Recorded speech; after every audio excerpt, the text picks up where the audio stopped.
this show. Oh, I guess I have to actually turn the button on, Billy. Was that it? I think what I was saying was, hey, we made it to Friday without too many bumps and scrapes. It turns out that's a lie. Right there was my very first fall for the week. But I've gotten back up. Congratulations on making it. I don't know what you have going on this weekend. I know there's a little bit of a football game on Sunday. We've got, of course, less ridiculous sports schedules because, basketball's over for a bit, and then wrestling. There are some tournaments, but the coaches are unavailable to go. So I don't think I'm taking Granite. It's just too much. It's too early, Dad's too old, too frail, and too sleep deprived. And that is largely because we get up in the early hours of the day here to get the donuts made for you. I wanted to tell you about the weather here because there's just some changes. As you know, nobody scrutinizes the weather voodoo prognosticators as much as we do here. Something to keep in mind. They have now ratcheted down Saturday from that high of 58 yesterday back down to 55, which was their initial prediction back on Tuesday. I don't know why they ever deviated from it, but there it is. Next Tuesday and Wednesday, which, yes, I know are more than 3 days away, they have said it's going to be colder. 43 on Tuesday, snow Wednesday, and they've dropped it down another 2 degrees. Otherwise, they have clung to their consistency on some of their predictions. It looks like today's going to be a high of 45 degrees. Sunny, windy, which makes us a little more Wyoming-y, which isn't that awesome, but still 45 is not bad.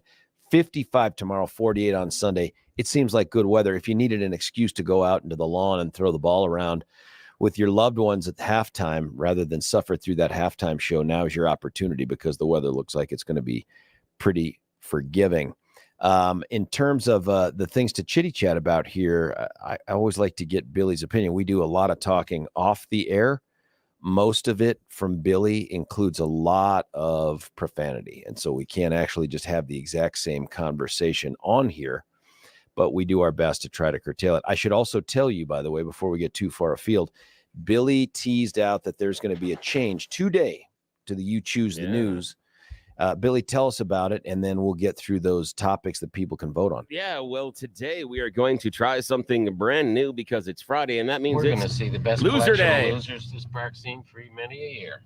Yes, bunch of losers. It is Loser Day here on the George Show, and that means the stories that we did not pick earlier in the week for You Choose the News. Today, you get to choose the very first story. So through text messages or here on the little YouTubes in the comment down below, you go ahead and give us your vote. So we have a series of headlines for you today, and you get to choose which one you want us to do first that we did not get to earlier in the week because, George makes poor choices at times. So the headlines today are, well, this is awkward, hidden meaning in childhood art, restaurant is a hidden gem, and it's a sacrifice being an influencer. So you could do just even one word, awkward, hidden meaning, childhood art, 2 words, hidden gem, sacrifice, whatever it is, just something that is inside the title. And they're actually running right below me. If you're watching on the YouTube, there's a little scrolly thing going back and forth. And so you can have the list right there in front of you. If you and join they us on the text in, YouTubes. Billy? Yeah, you can text in or you can just comment on the YouTubes. And make sure, and then what we will do is during one of the commercial breaks, we will do our best math. It's going to take at least 4 or 5 minutes because, you know how we are. And then we'll count them all up. Hopefully it must not be higher than the number 20 because then George and I are going to run out of fingers and things are going to get awkward. So yeah, well, for people watching the YouTube as well, it's going to get clearly really that's going to be an issue. It's not good. Listen, the 2 ways to communicate with us for purposes of this, of course, the texts, which are always easy to get to from the 710 KNUS app or the website, 710knus.com. YouTube, easy to get to also. You can just go to YouTube, Google 710 KNUS or The George Show. You can go to the webpage at 710 KNUS and click on the link, and you are in. All you have to do to subscribe, is really just click the dang button to say subscribe. You don't have to pay any money, not to me anyway. You don't have to pay any money to anyone. You just hit, I just watched it now. There's some subscribe button flashing on this thing trying to point you to it on the screen. It's remarkably accurate, folks. It's to subscribe, and then you just start clicking away, and I'll do my best to try to Oh, buddy, Billy, we're already starting to get some things here. Someone Hey, all chimed right. in with sacrifice. Someone Excellent. chimed in with I'm a loser, pick me, sacrifice. That's fantastic. Another one, restaurant. I mean, this is working pretty Excellent. good. Another one here on the text influencer. Billy, you've started something here. So, folks, Oh, that's wonderful. if you're interested in Appreciate chiming that. in, we will continue to try to collect these bad boys as they go. And then at the appropriate time, which is not right this minute, it'll be in the next segment, we'll unleash the hounds. We have to count. Yeah. Counting's hard. I was told there was going to be math. Yeah, I'm going to make some chicken scratches as people Exactly. chime in. I'm going to, just so that I can try to keep Good up idea. and make sure that I haven't blown open anything Yeah. there.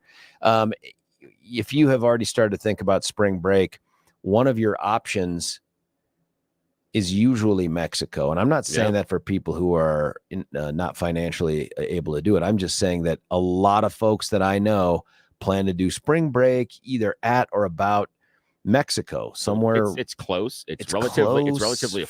Frontier goes there, and Yeah. if you're willing to have no frills, no seatbelt, but a cheap ride, you can do it. They go down there. Well, heads up, folks. Our State Department, that's the United States State Department, has put out a big travel warning that says, please don't do that for 6 particular states that have some resorts in them. So this is more like a PSA. Yeah, don't go there or change your reservations. Guerrero, Colima, and I'm going to be awful at this. Michoacan, Sure, we'll go with that. Sinaloa. I mean, that's synonymous with drug cartel. Tamaulipas and Zacatecas. Yeah, I am quite certain. And I'm looking at a map of them now. Yeah. Several of them, with the exception of Zacatecas, they're all on the coast, folks. I mean, that's legit stuff. No, that's really. Why are they telling us not to go there? Is Oh, it just the kidnapping and crime. It turns out that just many of the little drug thing. cartels have infiltrated the resorts in those areas, and it might be dangerous. I think I'm so shocked also 'cause that's where all the money is. Shocked. I don't understand. If you remember, there was that guy, that former public defender. This is a story I'd follow just a little bit. Former public defender who got killed at the resort. They don't know who did it yet. No one's been arrested as far as I know, but this dude just got the beat down put on him and killed him while he was out there with his wife, I think, at some celebrating something. And I think now the U.S. State Department is like, maybe this isn't the safest place to go. So if you're thinking of going somewhere, you know where you don't get these notices? Where? Canada. Yeah, you don't. It's also, you don't get the sun in Canada. Not this time of year. It's a trade-off. Yeah, it's odd because, when you're going down there as a tourist into Mexico, you almost think that you're bringing some of your Americanisms with you, that you are going to be treated the same way that you will be treated here in America, that you're going to experience the same level of law enforcement and care for your own personal being that you get in Mexico. No. The Mexican law enforcement is not necessarily up to par. They may not really care whether or not your stuff was stolen. They're not that interested in it. You're just some American person that's going to go back in a couple of days, and why do you matter to them at all? Whether or not they actually catch who stole your stuff makes zero difference to their job Monday through Friday. So they don't care. Just remember that. It's an interesting point that you make, because it shows up in a place for law enforcement too. And that is when we have immigrants relocate to America, they tend to bring their perceptions of law enforcement with them. Exactly. That has the opposite effect. Oh, yeah. And rather than, us going down south and thinking, well, if the cops do something, they don't want the cops involved at all, because they're like, I know how the cops work where I came from. Yeah. And the cops might have been the one that did it in the first place, where they came from. So no bueno news. And so we end up having a lot of people who are preyed upon, sometimes by other immigrants, but because the immigrants know that they will have, that people of their own community will be reticent to go to law enforcement. So they know they're vulnerable. So they will take advantage of them. And they also know the immigrants are looking for someone that is a, quote, expert in this new land, this new area where they are. And if you can present yourself as that expert, it becomes super easy to scam the newcomers. Oh, yeah. And so we get victims of crime, whether it's domestic violence or other things. And they just don't pick up the phone and call. In fact, they are reluctant to engage even when someone else calls on their behalf. That's an interesting point, Billy. You're right. And then it's the opposite for us, mostly. I'm not going Memphis here, but I mean, outside of things like that and the George Floyd thing, mostly, you kind of expect the police to show up and do something when you say, hey, I'm a victim of something. So we go to other countries where they're like, no, that ain't us. That's not us. That's someone else. Yeah, this ain't us. Yeah, take your Americanism and go back home. You're they not really in don't Texas care. anymore. Yeah, and that is the thing to remember is that do not trust the law enforcement inside of Mexico. They're not going to give you the same level of service and care and protection that you have in America. So, and the resorts many times are difficult because they're wonderful when you go down there, but they're self-contained. So it's like your own little world, and you don't necessarily have to leave the resort. And the people with all the money and that do the crimey stuff have figured that out. And so now they're reaching their tentacles into the resorts, and everything from, things like even human trafficking and theft to paying off the lower paid individuals inside of the resort to tell them who the fat They're cats called are. Employees. Yeah. They want to know that, the people that are in there doing the grunt work, they're going to see the stuff that you have on your wrist. They're going to see how much money you're spending in the clubs. They're going to see some of that stuff that's on your drawer, that's on your bed, that's in your closet. You don't necessarily put into the safe. And so they're going to know what the ripe targets are, and they are going to, for just a little bit of extra money, let the criminals know who the targets are, and boom, your stuff's gone. They're apparently also using the resorts to launder their money from their ill-gotten gains. Very easy to do that. They have someone show up and just spend money through there and get things back, and So it doesn't mean that all of Mexico is crime-ridden. I do recall some years ago, I had won a contest called Who Wants to Host Their Own Radio Show on another channel. And they tried to deport you? And they did not. No, I mean, maybe it was secretly, but you won this kind of like 4 days, 3 nights Acapulco thing. So we went down there within a year, I guess, of getting it. And I remember I printed off a bunch of stuff from the State Department. This is even back then, maybe 15 years ago or something like that.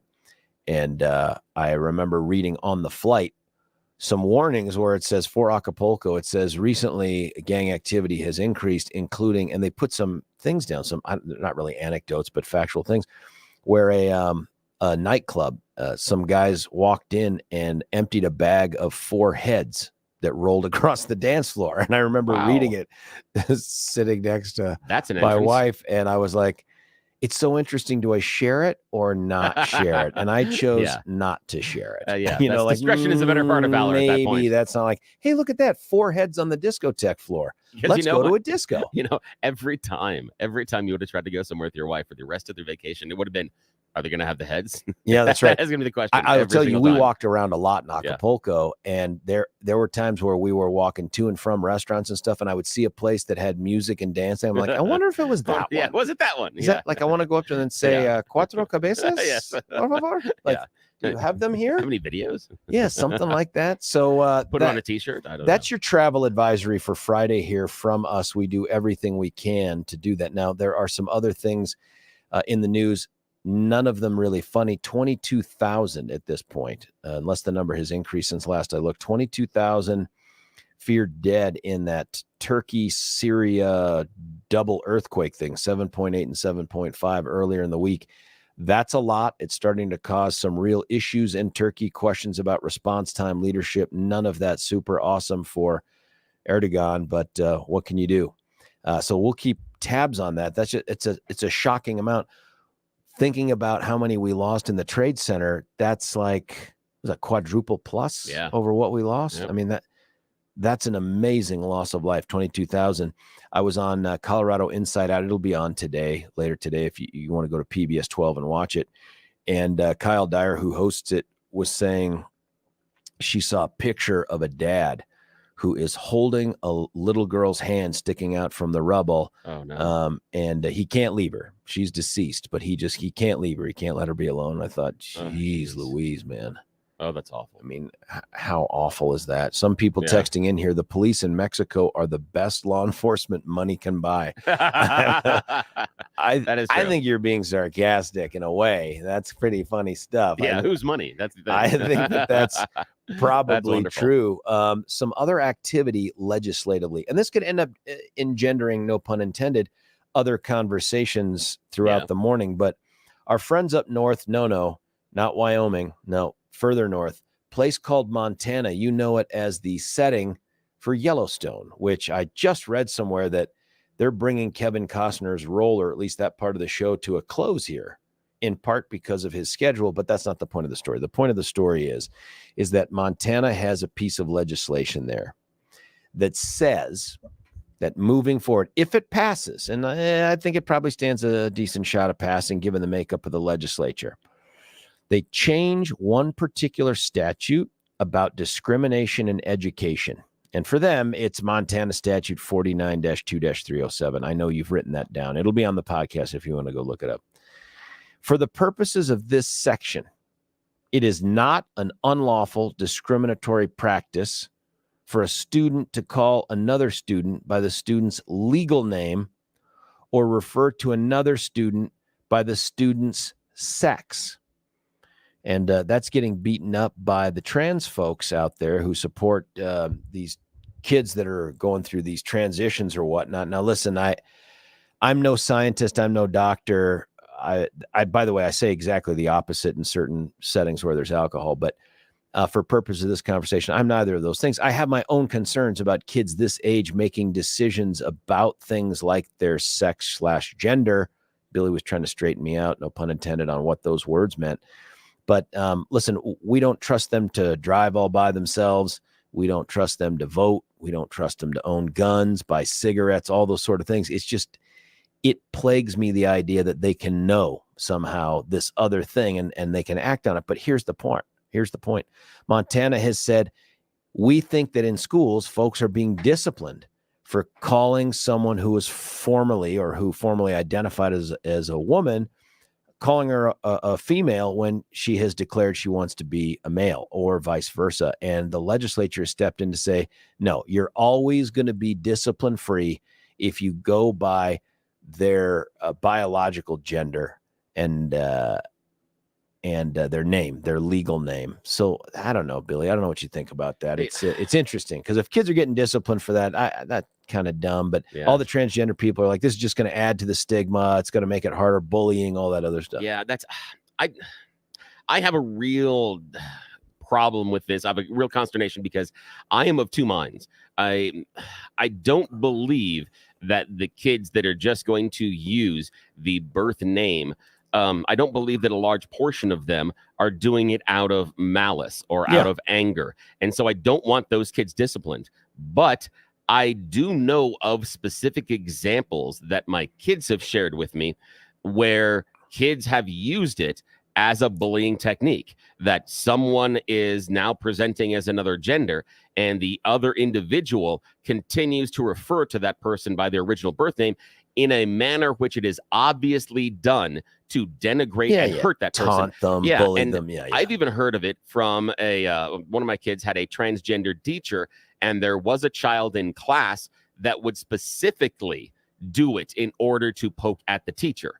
And so the teacher was transgender? Yeah, and the teacher was transgendered. And so there's a point there where I'm like, yeah. So I agree that the vast majority of these, absolutely. And 9 times out of 10, there's no malice. I have an issue with giving cover to the kids that could have that malice. And I don't have the right answer. I don't know what that answer is. I agree in this way. There has to be some line between bullying and this whole thing. And I can also see somebody out of just a matter of principle or conscience saying, look, I'm just not going to recognize it that way. I'm not trying to torment you, but you're a woman. Okay. I'm just not going to refer to you as a dude, or your legal name is Susie. It's not Billy. I will not call you Billy. That's okay. Yeah. Yeah. That part doesn't bother me either, but there are bullies out there. And if they're just doing it in a manner, and I would say respectfully. And I also think that sometimes the people that are going through that transition, they're presenting themselves as a different gender, are almost, because it is a difficult time, that their emotions are almost too raw and they interpret things in a manner in which they are not meant. I can see a student who is going through and trying to present themselves transgendered and have another student call them by the original name and them going, oh my God, this person, and just totally overreacting. You know why? Because they're kids. That kind of comes with it. That's what they do. Kids overreact all the time. So I can understand that some of these kids that feel they are being attacked or bullied by the other kids are just misinterpreting the intent based on the fact that, one, they're kids, two, it's a very emotional time in their life, and they're trying to figure out who in the heck they are. So I get it. But the problem I have is I'm worried about the coverage for the bullies.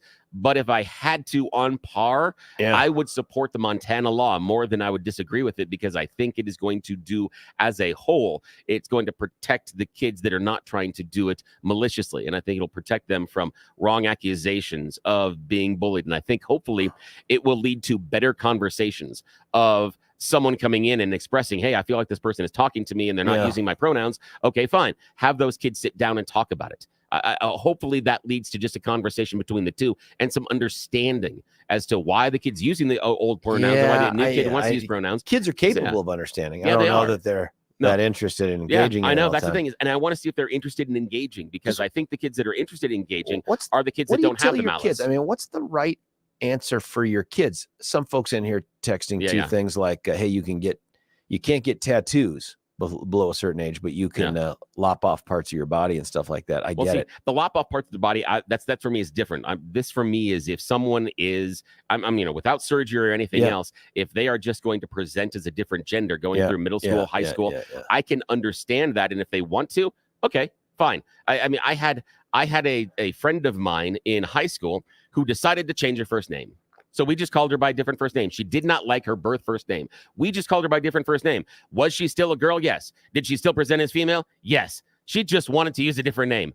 I don't care. I'll call you by the different name. It doesn't matter at that point. So I agree. I agree with the idea that no tattoos and no surgery. And I'm also against the chemical at that point too. I don't like the chemicals. The hormone things. I really disagree with any sort of surgery or chemicals. But if you want to dress in a different set of clothes and have a different name for a while, okay. I'm not going to say anything about it. I'm a weirdo. I don't care. Fine. The fact that it applies only to kids too, it doesn't apply to adults or teachers. It's just the kids. And I appreciate that.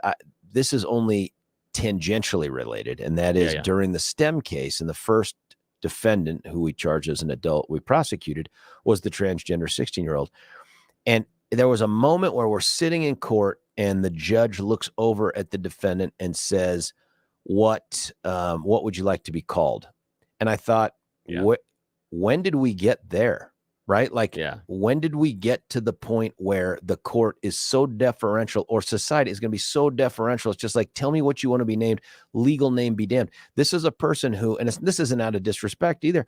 This is a person who said, I want to be a male. I want to be treated like a male. I want to identify as a male, and I want a male name. Never took a single step formally that exists to do that. Didn't change their name with the school district, legally or otherwise, none of those things. And yet here we are in a court of law, which ostensibly is supposed to bind you to doing things that are somehow connected to the law.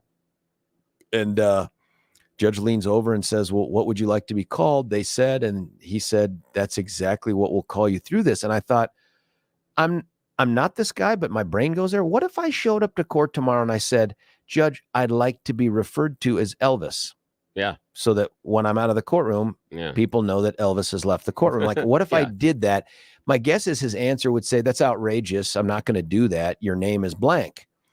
But we're at this weird place where we're bending over backwards so much to accommodate whatever this thing is that's going on, that we've created these weird, now we have to have a law in Montana that says, don't worry, kids, you won't be punished if you call someone by their legal name or their biological sex. That court thing weird. That court thing is difficult for me, because I look at the idea as this is a legal procedure. This is a box in which there are certain rules and regulations based on the governance of laws.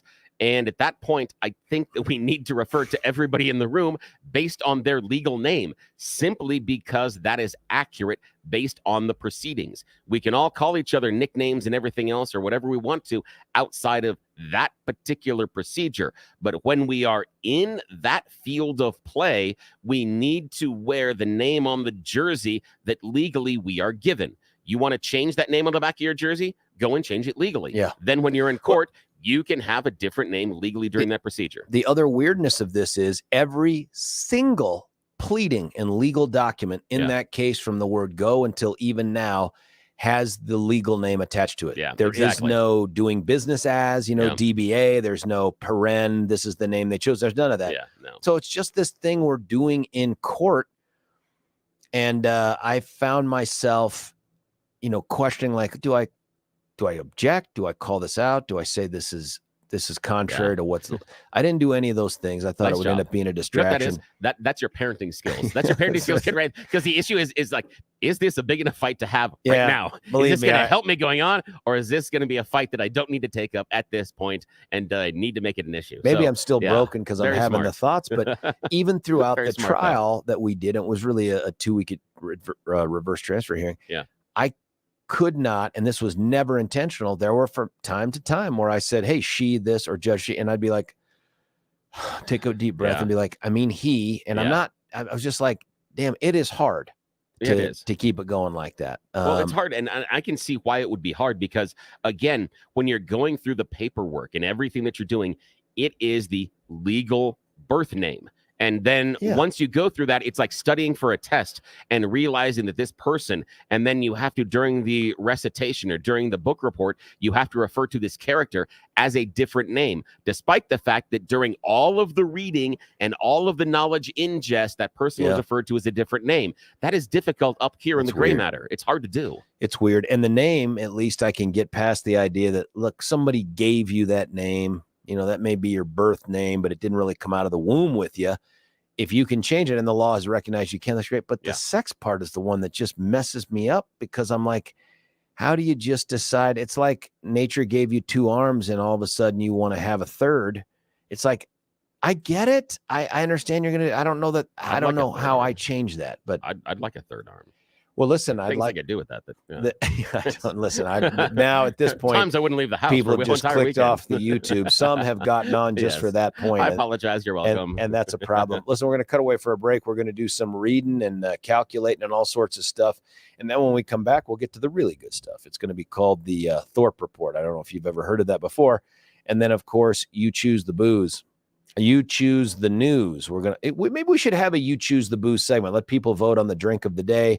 And sometime around 9 o'clock, because we're not heathens, we're not alcoholics, we're going to just pound something down here on air and see if it changes the quality of the discourse. I don't know if that's true, but you stick around. It's George Brockler on the George Show, 710 KNUS. Want to take your favorite radio station wherever you go? Well, now there's an app for that. No matter where you are, stream your favorite shows. Tap the app to listen to podcasts. Talk back to your favorite local hosts. At the tone, leave a message. Call the show. Set your alarm. Enter contests and win prizes. All in the palm of your hand. Available now for iOS and Android devices in the App Store or Google Play. And best of all, it's free. Download today.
George Brockler right back with you here at 710 KNUS. Listen, we're going to do the two fun parts of the show. That is the Thorpe Report and You Choose the News. These are the waning moments of the voting. I don't want to tell you who's in the lead right now, but the four stories you get to choose from, you have the ability to vote via the YouTube channel that we've got going on. All you got to do is subscribe, and there's been voters there. And also on the text, which you can get at 710 KNUS app and 710knus.com. Here are the quickly. Here are the four titles. Well, this is awkward. Restaurant is a hidden gem. It's a sacrifice. Being an influencer. Hidden meaning of childhood art. So you're going to vote awkward, restaurant, sacrifice, art. Just any one of those four. And while Billy's doing the Thorpe Report, I will add those to the current list of votes that we have. And then I'll let Billy know what you've chosen as the lead story of the day. I presume this is just because I've been so ineffective at picking the lead. You choose the news that we had to go to the listeners. We wanted to have them have a little more of a voice because, we thought, chatting with Crowley, he said, you choose the news, but there's only one you choose. And I'm like, well, it is a singular pronoun. And he goes, well, there is more yous out there. And so he had the idea to go ahead and let the listeners on Friday, since they already would have heard the title, they could have said, hey, why didn't George pick that one? That was my favorite this morning. And then they can save that for Friday and then come on. That's it. Yeah, that's the idea. Well, let's get it underway. Let's start off with the Thorpe Report, and then I'll just look for more of the votes here. They're coming in as we speak. Billy. Excellent. Thank you. Well, good morning, sir. Got a question for you. If you get a court order to not have any firearms due to a restraining order, who checks to make sure that you don't have your firearms anymore? Because less than a year before Javier Acevedo shot and killed his ex-girlfriend Lindsay Dahlm and her 16-year-old daughter in Loveland last summer, the court had ordered Acevedo to give up the firearms in his possession, but no one checked. In November of 2021, 8 months before the murders, Denver County Court granted a criminal protection order to his ex-wife. Inside of that order, it shows that he checked a box saying, I acknowledge I do not possess a firearm at the time of the order, and I would relinquish any firearms that I have or have been issued.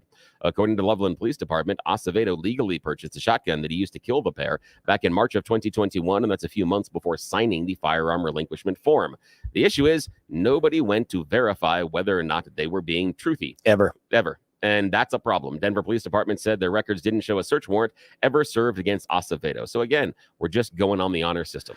That's pretty much correct. Yeah. That's kind of how it works with red flag as well. I mean, unless you get the police in there with a search warrant and there's a vehicle for that to get into your house and toss it, which is so invasive. Oh, yeah. We're just sort of crossing our fingers and saying, you've done something to warrant an order from the court that you can't have contact with other human beings. We'll trust you on this one. Yeah, we'll trust you.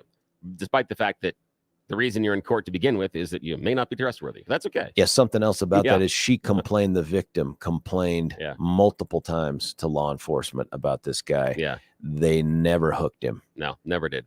Well, a state bill that would allow psychologists with additional training to prescribe mental health medication passed the House yesterday morning. The proposed law passed easily 56-6, getting bipartisan support. It's now headed off to the Senate. Elsewhere, our Denver Broncos quarterback Russell Wilson is well known for his philanthropic efforts, but the Russell Wilson Foundation is coming under scrutiny. They operate the Why Not You Foundation, and it's chief among the reasons that he was named the NFL Walter Payton Man of the Year. But analysis of federal tax documents show that just a fraction of the money that the charity generates actually goes towards any charitable efforts. Where's it going? Well, the foundation argues that it's raised millions of dollars through partnerships with like Seattle's Children's Hospital and grocery store giants like Safeway and Albertsons and Kroger's. And those donations don't appear on the books. But taking a look at the numbers in tax records known as the Form of 990s, in 2020, the most recent year for Form 990s that is publicly available, the Why Not You Foundation doled out 71% more in salaries to 3 employees. Holy smokes. Than it did to directly donate to charitable organizations. They paid $440,000 in salaries to just 3 employees. Oh my gosh. And handed out $256,000 in grants. Of the foundation's roughly $5.8 million in expenses from its inception, less than $2.5 million, just about 42% of the total revenue they took in went directly to charity.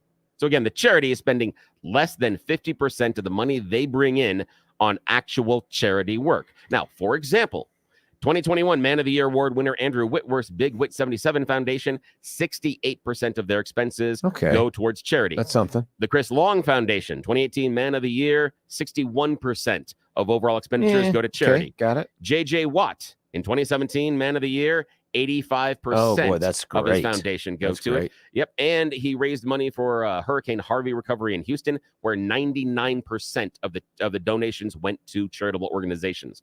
Who had 99%? JJ Watt. He has two charities. 99% is ridiculous. Yeah. That's unheard of. Yeah. Peyton Manning's Payback Foundation, 80%. That's still go very to it. impressive. Yep. And the Chubb Charitable Foundation by Bradley Chubb, 98% of their expenses go towards charity. And how much for Russell's? It was like 99 or something? It was 42. Oh, wait, that sounds way different than the other NFL players. Way different. And I have a question. If you're running a charitable foundation and we should be. Less than 50% of your money is going to charities, are you really running a charitable foundation? Billy, two things come to mind here, and this is on successive weeks. You and I need to do two big things to make ourselves a little more wealthy. Yeah. One, as you know, if each of us runs for mayor and hires the other as a consultant, we can have a 9-to-1 match up to $50 for each individual donor to pay me. Money. Sweet government money that comes from the taxpayers. But this is one too. Can't we come up with a foundation of some kind? Absolutely. It feels like we've been missing the boat. And in part, it's because of a commitment to ethics. But if you're willing to put that behind you. No morals, no ethics. Things are much more fun. Yeah, back where the kids ride in the car there. In what we should do is we need to start the Betterment Foundation. And the Betterment is just, it's just betterment for us. Yeah, that's all. It's just to make our lives better. Yeah, that's all it is. You know what? That's brilliant. See, I wonder. I'm an idea guy. These are the things that, unfortunately, we have to run these by Kelly at some point, because I presume we'd use this show as a vehicle to fill our coffers. Maybe I can just throw Lewis, who's running the the graphics and doing the wonderful video stuff for us. Yeah. I throw him a couple of bucks and he can run stuff during the YouTubes, and we can just kind of keep it under the radar. Look, I think what Lewis is waiting to hear is he can do the job remotely, because we make Lewis come in here. That's what we need. That may be all he needs. The money part is just gravy for him. And it's like, please don't make me leave my house to run the YouTube. Please don't do that. This is awful. Oh, let's get back to the news real quickly. Okay. Bed Bath & Beyond is closing 149 more stores as their financial struggles continue. 4 of those are happening here in Colorado. The one in Dillon is closing. The one on 241 West 104th Avenue in North Glen is shutting down. The Glenwoods Meadow Shopping Center location is closing, along with the one in Grand Junction. Elsewhere, RTD has unveiled a proposal that would reduce and simplify the system of, fares and fees. Under the proposed new price structure, a full fare rider would pay $2.75 for a 3-hour pass to travel to any destination but the airport. Current fare is $3, so saving you a quarter. Yay. Full fare riders to DIA would pay 50 cents less than it's a $10 fare. So, I don't know, quarter, is that going to really increase ridership? I'm not sure about that one. No. Colorado is going to receive $37 million from the Bipartisan Infrastructure Law and Inflation Reduction Act to reduce our wildfire risk. This will treat about 16,000 acres. And here in Colorado, we are a test market currently for Chick-fil-A. Yep. Go to Chick-fil-A, stand on that huge, long drive-in line. Did it yesterday. Because what do you want to get? You want to get their new plant-forward entree. Yes, they are starting to serve a cauliflower sandwich. It is starting in only 3 markets. It's going to be test marketed here in Denver, along with Charleston, South Carolina, and North Carolina's Greenboro Triad area, just for a limited time. It looks and try to taste like the original chicken sandwich. It's prepared the same way, marinated, breaded with their signature seasening, pressure cooked, and served on that toasty, buttery bun. 2 dill pickle chips. This went back to an idea back in 2018 when Chick-fil-A chef Stuart Tracy was tasked with coming up with plant-based items. The chef made a tender filet cut from a whole real cauliflower and said it kind of embraces the plant-forward style and places vegetables at the center of part of their menu. It's a sign of the apocalypse. My hope is it's like one of those menu items that just comes and goes, not seasonally, but just once in a generation. I'm in the drive-through line at Chick-fil-A last night. We're going between picking up the little guy so I asked, this is the one at Parker there at about Parker Road and E470. And the nice young man who works there, and it's his pleasure to serve me, said, we don't have it yet. It's on our menu as coming soon, but we don't know when we're going to get it. And I said, well, are you eagerly anticipating it? What do you think? And he gave me that candid teenager look, without saying anything, where he's like, just like, and then as we get in the drive-thru, I'm like, oh, hey, Graham, what do you think about that? That might be healthy. You think that you might want to try that? He said, no. He said, I checked out the nutrition on the Buffalo Wild Wings cauliflower things. Yeah. He's like, they are just as bad in terms of all the bad stuff as the regular wings, but no protein. And I said, Nice job. all right, kid, you just convinced me. I guess High five, Graham. we're just not going to do the damn. Oh, anyway, sorry about that. Smart kid. Well, and thinking of smart things, we probably should take a break and then come back and try to you choose the news. This is it, man, because some more votes have come in. I've been distracted. I'm going to keep tallying them up, and fair enough. We're going to give you the chance to make this final decision. I will tell you there are two. I just don't want to tip the scales. There are two in particular that are ahead of the others. I'm just going to tell you, restaurant and sacrifice have been neck and neck, back and forth throughout this. You can tip the scales. Text us now, or better, go to the YouTube channel, subscribe, throw your vote in there, and it will tip the scales one way or the other. Let's find out what that is. George Brockler on The George Show, 710 KNUS.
George Brockler right back with you at 710 KNUS. Billy, I have no idea if there's a drum roll, but the short answer is the winner of today's fan-based, listener-based, You Choose the News is It's a Sacrifice Being an Influencer. Ooh. The other one, of course, that Excellent. was, and some folks chimed in on this one, and that is, well, this is awkward, and restaurant is a hidden gem, but at the end, especially overwhelmingly, Sacrifice being an influencer. In fact, the votes came in more in favor of it on text than on YouTube, but nonetheless, it's an opportunity. Lots of texts come in with the votes, some on YouTube, lots of texts. Excellent. Thank you so much for participating. And that means it is that time of the morning where we get to play You Choose the News. Yes, it is everybody's favorite radio news game show where we have scoured the interwebs over the course of the week. And thanks to you, we are picking the losers. And you have chosen our very first story today. But first, we also are going to tell you that later on, we have a special course for you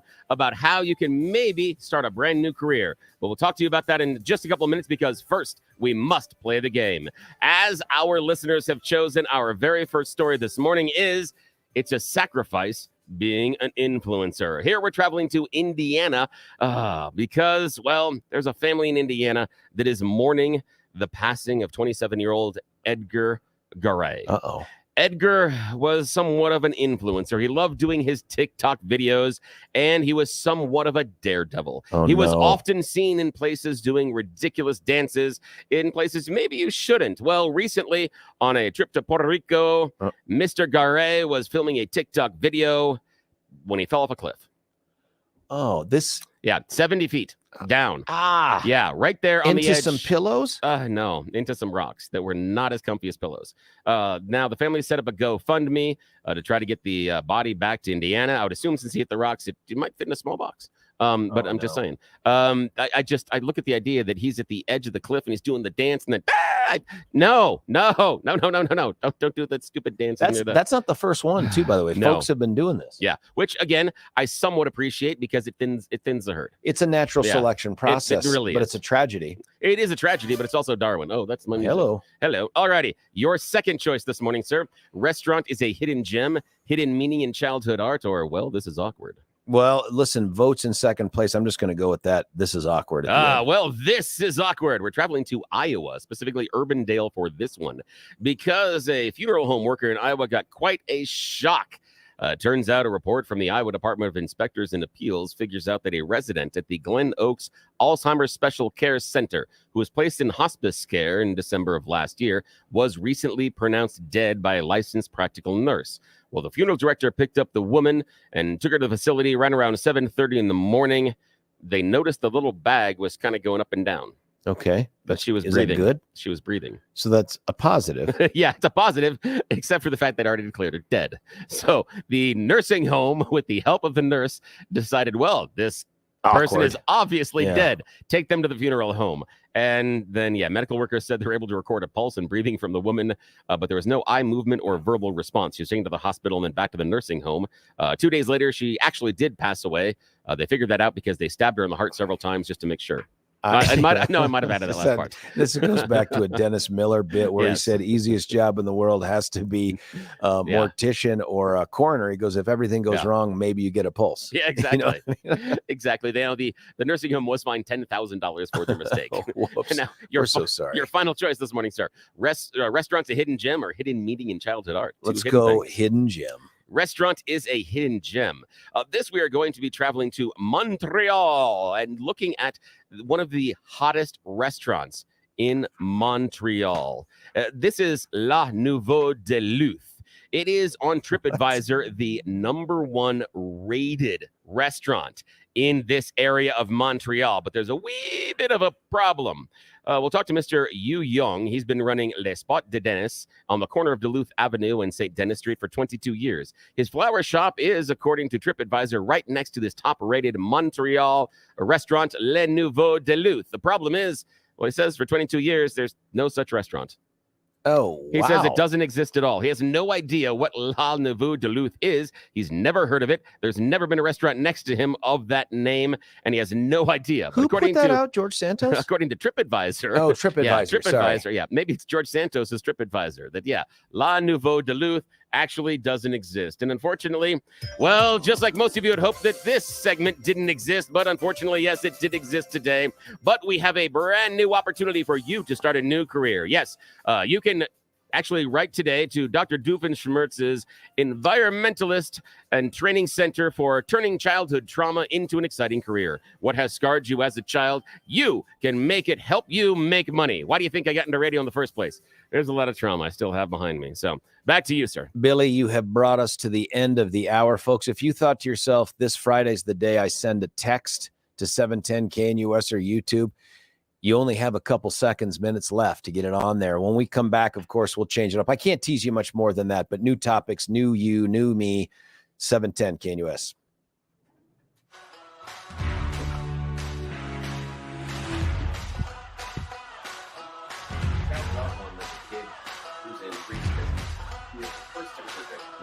Drawing a picture of pig, and the pig has a tie on. The pig has both a bow tie and a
spoke away for the Thorpe Report and You Choose the News, and that was this discussion of a law that Montana has, they're considering right now in their legislature.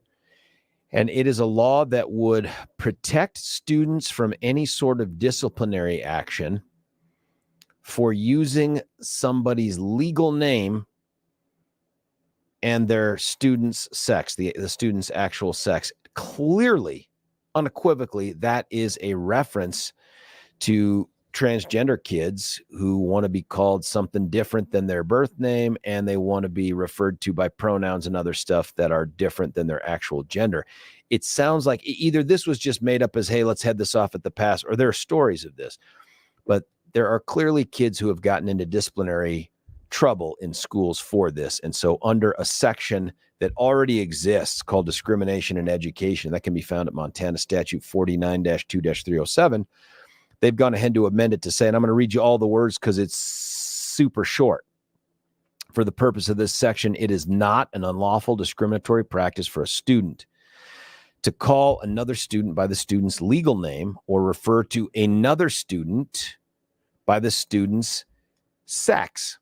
And so I just brought this up because it's interesting to me that we're at a place in America where you have to have a law to protect students from saying things that are arguably facts, not arguably facts. They are facts, indisputable facts. And we've had this talk on other issues too. And it's usually hit the side that's center right and beyond. And that is this notion that, hey, we can dispute certain things that are facts by calling them something else, or we won't acknowledge them. Facts are what we say they are. Well, here is a situation where legislators are considering a law that would protect students from saying things that are factual. And it's just interesting to me because in our conversation, Billy raised a good point, which is these things should not happen to students who are innocently or even just factually referring to a person. Like, for instance, if you grew up with some dude that you know is Scott, and in 10th grade, Scott decides he wants to be Susan or whatever name he chooses, and he wants to be referred to as a girl. I can see a situation where students would say, I'm not going to do it, man. I love you. I think you're a great guy. I was about to say great guy. I am not going to go down that road with you because I don't believe it. It's not a fact. It's just not a truth, and I'm not going to engage in it. That's not an attempt to be disrespectful or bullying. Should that kid be subjected to some sort of discipline for that? I don't think so. And then the one, though, that's the harder one is, what do you do with bullies? Now, someone texted in and said, bullying is always going to exist. That should not be a reason to allow discipline for these kinds of things. It's always going to exist. If it's not this, it'll be something else. I agree with that. There are a group of kids out there that are in that 7th and 8th grade range because, man, middle school is just death. That because I don't truly believe they know the pain that they inflict or the problems they cause, they engage in bullying.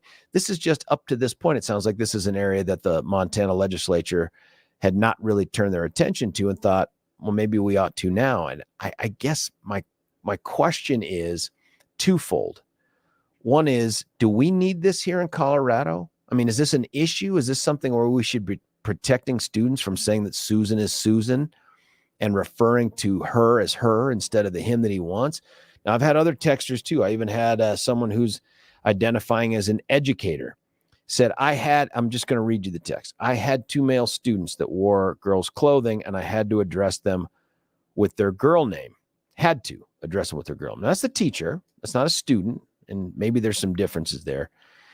And then it said one counselor had said to them, do not use his girl name at a parent-teacher conference if the dad shows up. Now think about that. We're now going to govern what gender, pronouns, all those things we're going to use to appease the individual parents based on, it sounds like, whether or not they're accepting or not accepting of the fact that their son is now wearing girl clothes and saying, I want to be called something else. That is fascinating to me. And it seems to me to fly in the face of facts and science, I think, if that's what sex is. I just don't know. And then on the other hand, I think to myself, what would my own kids do and I mentioned this before, we have become such a tolerant, I guess that's the nicest word. We have become such a, I was going to say permissive, tolerant society that this next generation, I'll be honest with you, talking to Jeff, I just got off the phone with Jeff. I called them in between 6 and 7 o'clock hour because they're on their way to school. And I love to check out what they did for breakfast and whether they found their lunches and all that stuff and what they got going on in school. And Jeff tells me about a book. It's called Of Mice and Men, you know, an American classic. And I said, hey, what'd you think of the book? How'd you like it? And he says, I hated it. And I said, whoa, why'd you hate it? I mean, the themes of the thing. And he said, the author used the N-word multiple times in the book. And I thought, dude, I mean, if that's where we're at, we have now created kids that term in any setting is one that is enough to dismiss the rest of the themes and the writing and that. And I mean, look at Huckleberry Finn, right? Like same thing, except Mark Twain's probably doing it more to show how dumb it is, but it's used repeatedly. So I said, hey, have you read Huckleberry Finn? He says, no interest, because I know it's used in there too. And I thought, what are we doing? So now we have this generation of kids where I'm telling you, if their buddies came up and said, hey, I'm going to be Diane from here on out, I think there would be an adjustment. But I got to tell you, I get the feeling that Jeff and the others would accommodate their wishes. And it really does grow out of a sense of respect, but also a little bit of fear, I think. And not fear that they could articulate or even say that they truly feel, but this idea that they don't want to be canceled. I think that's part of it. They would never articulate that, but also because they think this is what now society expects of us. And so in doing that, we have this generation of kids who will, and I don't know if it's deny facts or not, but they would go out of their way to not do anything to offend another person. And there are times to offend other people. That is just legit. But in this case, Montana's got this law. I don't know. Is this something we need here? What do you tell your kids? What do you tell your kids in that situation? Hey, and it's not something, it's not a conversation we'd have had 10 years ago. It's not a conversation we'd ever had. I mean, listen, if some guy showed up in girls' clothes at Bear Creek High School sometime between 84 and 88, there would not have been a lot of respect there. People would have mocked that person mercilessly. Now, I'm not telling you that's a good thing.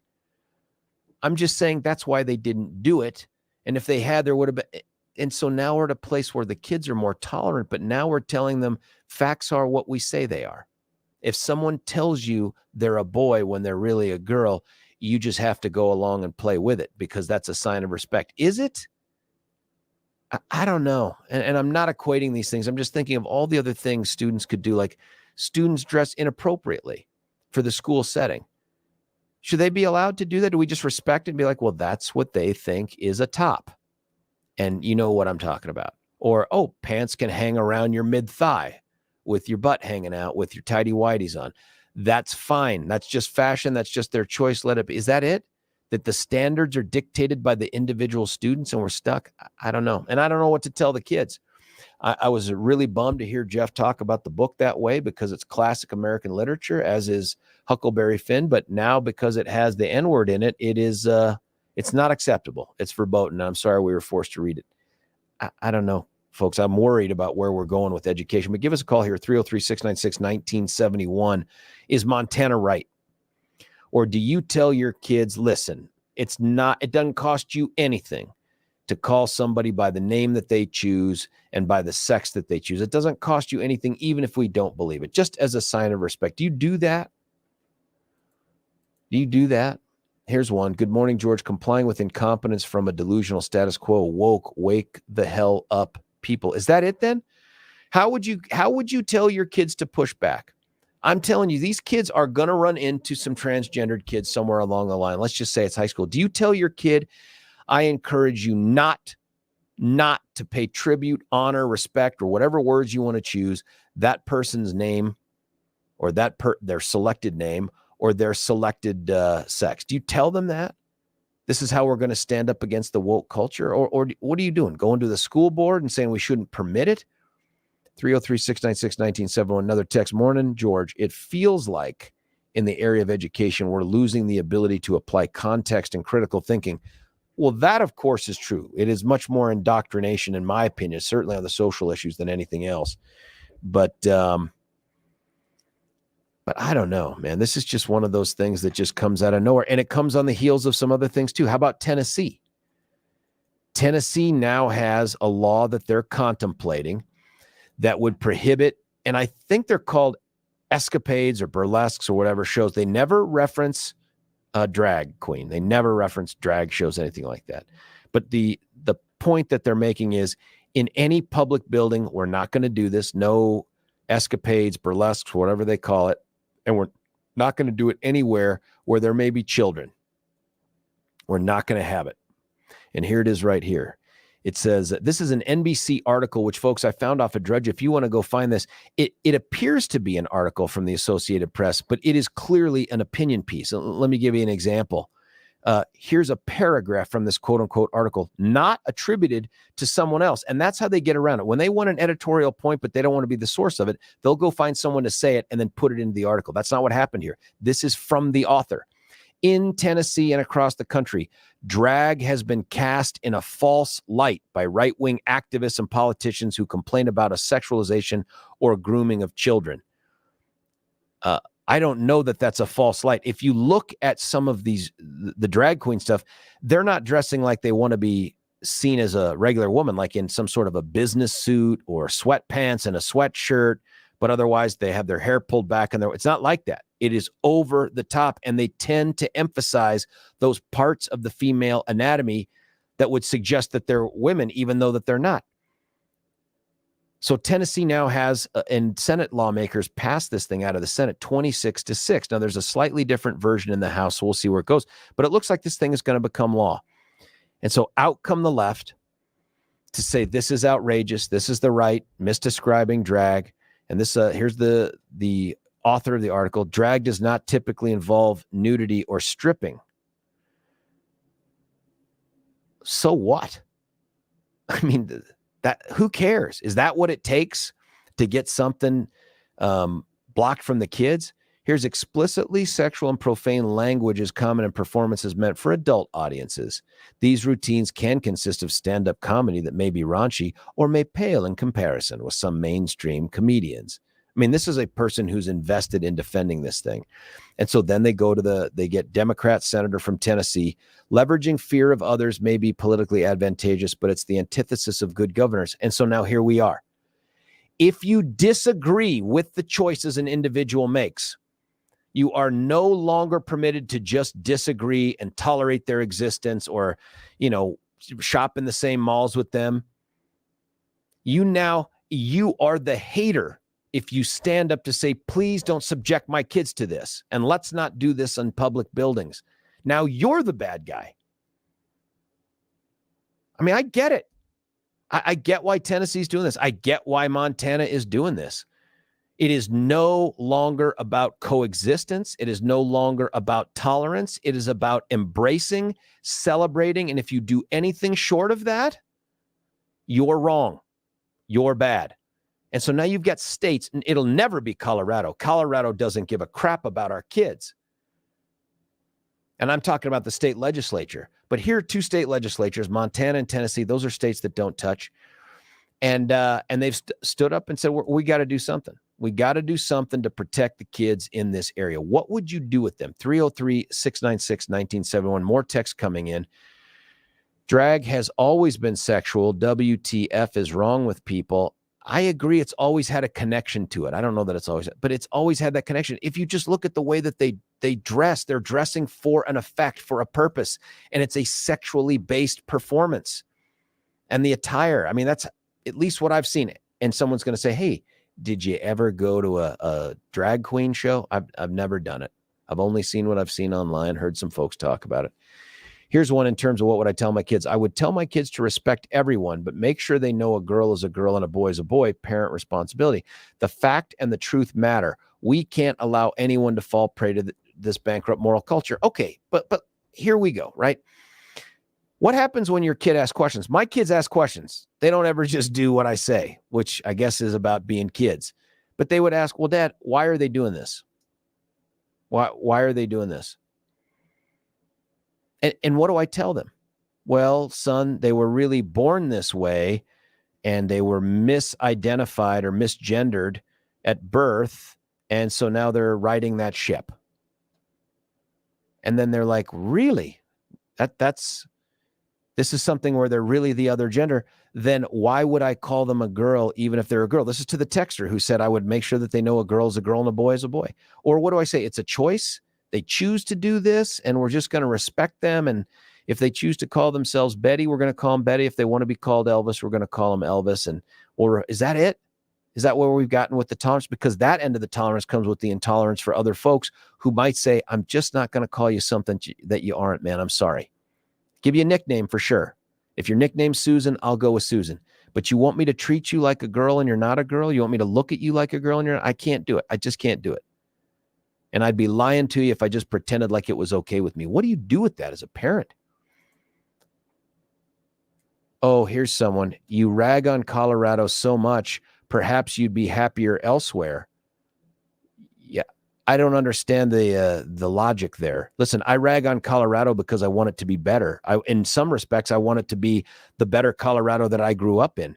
So when I rag on Colorado, understand, I absolutely object to the people who have their hands on the levers of government, and yet I respect the fact that they earned it through votes. But I will not stop criticizing Colorado government, not the state of Colorado government. And I'm not going to flee this state because right now we've made the collective decision to vote for a bunch of people whose priorities are not mine, whose social views do not match my own. That's not how it works, bud. You call in and you can have this conversation, but man, I don't have to be in love with what Colorado government does to love the state of Colorado. This is my home. It's been my home. It's been the only home I can remember being in. It's the place that I raised a family and I got kids growing up in it. So am I going to fight to make sure that it's a better Colorado moving forward? Because I want them to come back, man. I don't want to have to go travel to see my grandkids. What a dumb text. You rag on Colorado so much, perhaps you'd be happier elsewhere. That is ridiculous, man. Come on. Here's another text. As a woman, I find men who dress up as a woman with the exaggerated features of a woman insulting to me. Dressing up in blackface is disrespectful to people of color, so why is it acceptable to dress up like a woman in a mocking way? It doesn't even have to be a mocking way. What if it's a celebratory way? I mean, it's an interesting point. That is an interesting point. Joan says, good morning, George. I owe you $100. Thank you, Joan. I agree. No, I'm kidding. She says, I have a niece that's 35 who has the pronouns of they, them, and I'm waiting for her to come for a grandmother's birthday party. I'm pretty sure my father will mock her. I'm going to get around it by just using her name all the time. Yeah, well, there you go. Is your grandfather wrong?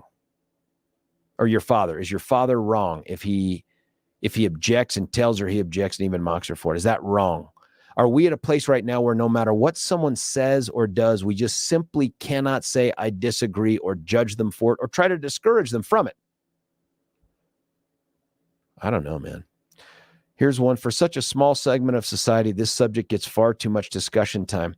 It does get a lot of discussion time. And frankly, it's not just me, right? Like these are legislators in different states doing this. And there's a reason why. It's because it will not ever be limited to just this issue at this time. This is about beating down folks who have a different set of values, let's call them traditional values, and trying to run them out of education and to try to beat them down by saying, if you object to this, if you voice any objection to this, you're wrong. You're the hater. You're deserving of being canceled.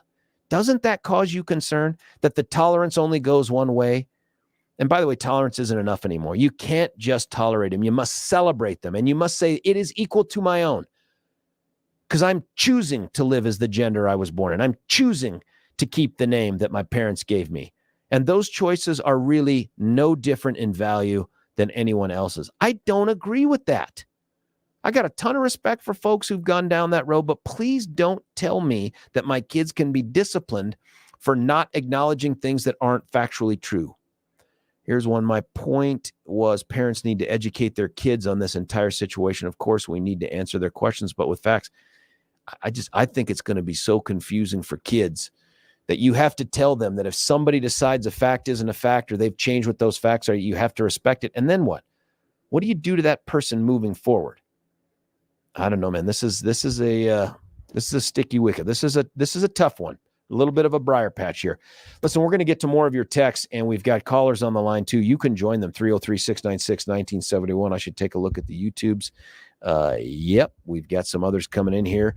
I'll get to those two over the break, but not before I tell you about a guy named Dan Caplis. Now, I wanted to use this segment because I talk to you about Dan every single morning and in these glowing terms. And some people have asked me, I see his ads on TV. They look really great. What is a contingency fee? And if you don't know, I'm just going to cut to the quick. It is an easy way for an attorney to say, I will take on your case. I will front end the costs, meaning pay for whatever experts are needed, pay for this evaluation, whatever, to help you get justice when you've been wronged, especially in personal injury when you've been hurt by someone. And they're playing the ad right now, which is great. But it's a way for them to get paid without you having to go out of pocket until and unless they get the settlement done, right? Or they get a jury to award. So it's kind of perfect in this way. They have every incentive to grow. The idea that they're just going to run and cut to the quick, that requires them to have a volume of cases that allow them to get paid a ton of money. Dan doesn't do it that way. Dan doesn't do it. He's selective about the cases that he takes because he wants to work them thoroughly and completely. And the incentive he has with a contingency fee is to get the maximum amount of justice for you possible. And then the other piece of this is then you don't go out of pocket. You're not writing checks to Dan every month. You don't have to get badgered about a retainer, paying for that. Doesn't happen. Dan and Bobber say, listen, we'll take a small piece after you get the best piece of justice you can get. Now, I mean, I haven't been in the business for a while, but it was customarily between 1/3 and 40%, depending upon where there was trial or not. I don't know if that's true anymore. But every time you read about one of those civil rights settlements or lawsuits in the Denver Post or something, or the Denver Gazette, just know that whatever settlement there is, those attorneys get a piece of the pie, just like this. But remember, the bonus is you don't pay. You don't go out of pocket to have the best attorney in the metro area fighting for justice for you. That's kind of a big deal. Now, they're going to do a much better job of explaining that to you, but that's the minute that I have. Dan Caplis can be reached, and you give him a call to ask the questions, 303-770-5551, 303-770-5551.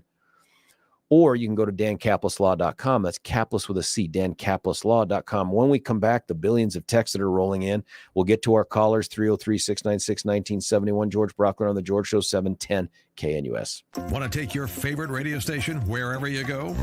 Well, now there's an app for that. No matter where you are, stream your favorite shows. Tap the app to listen to podcasts. Talk back to your favorite local hosts. At the tone, leave a message. Call the show.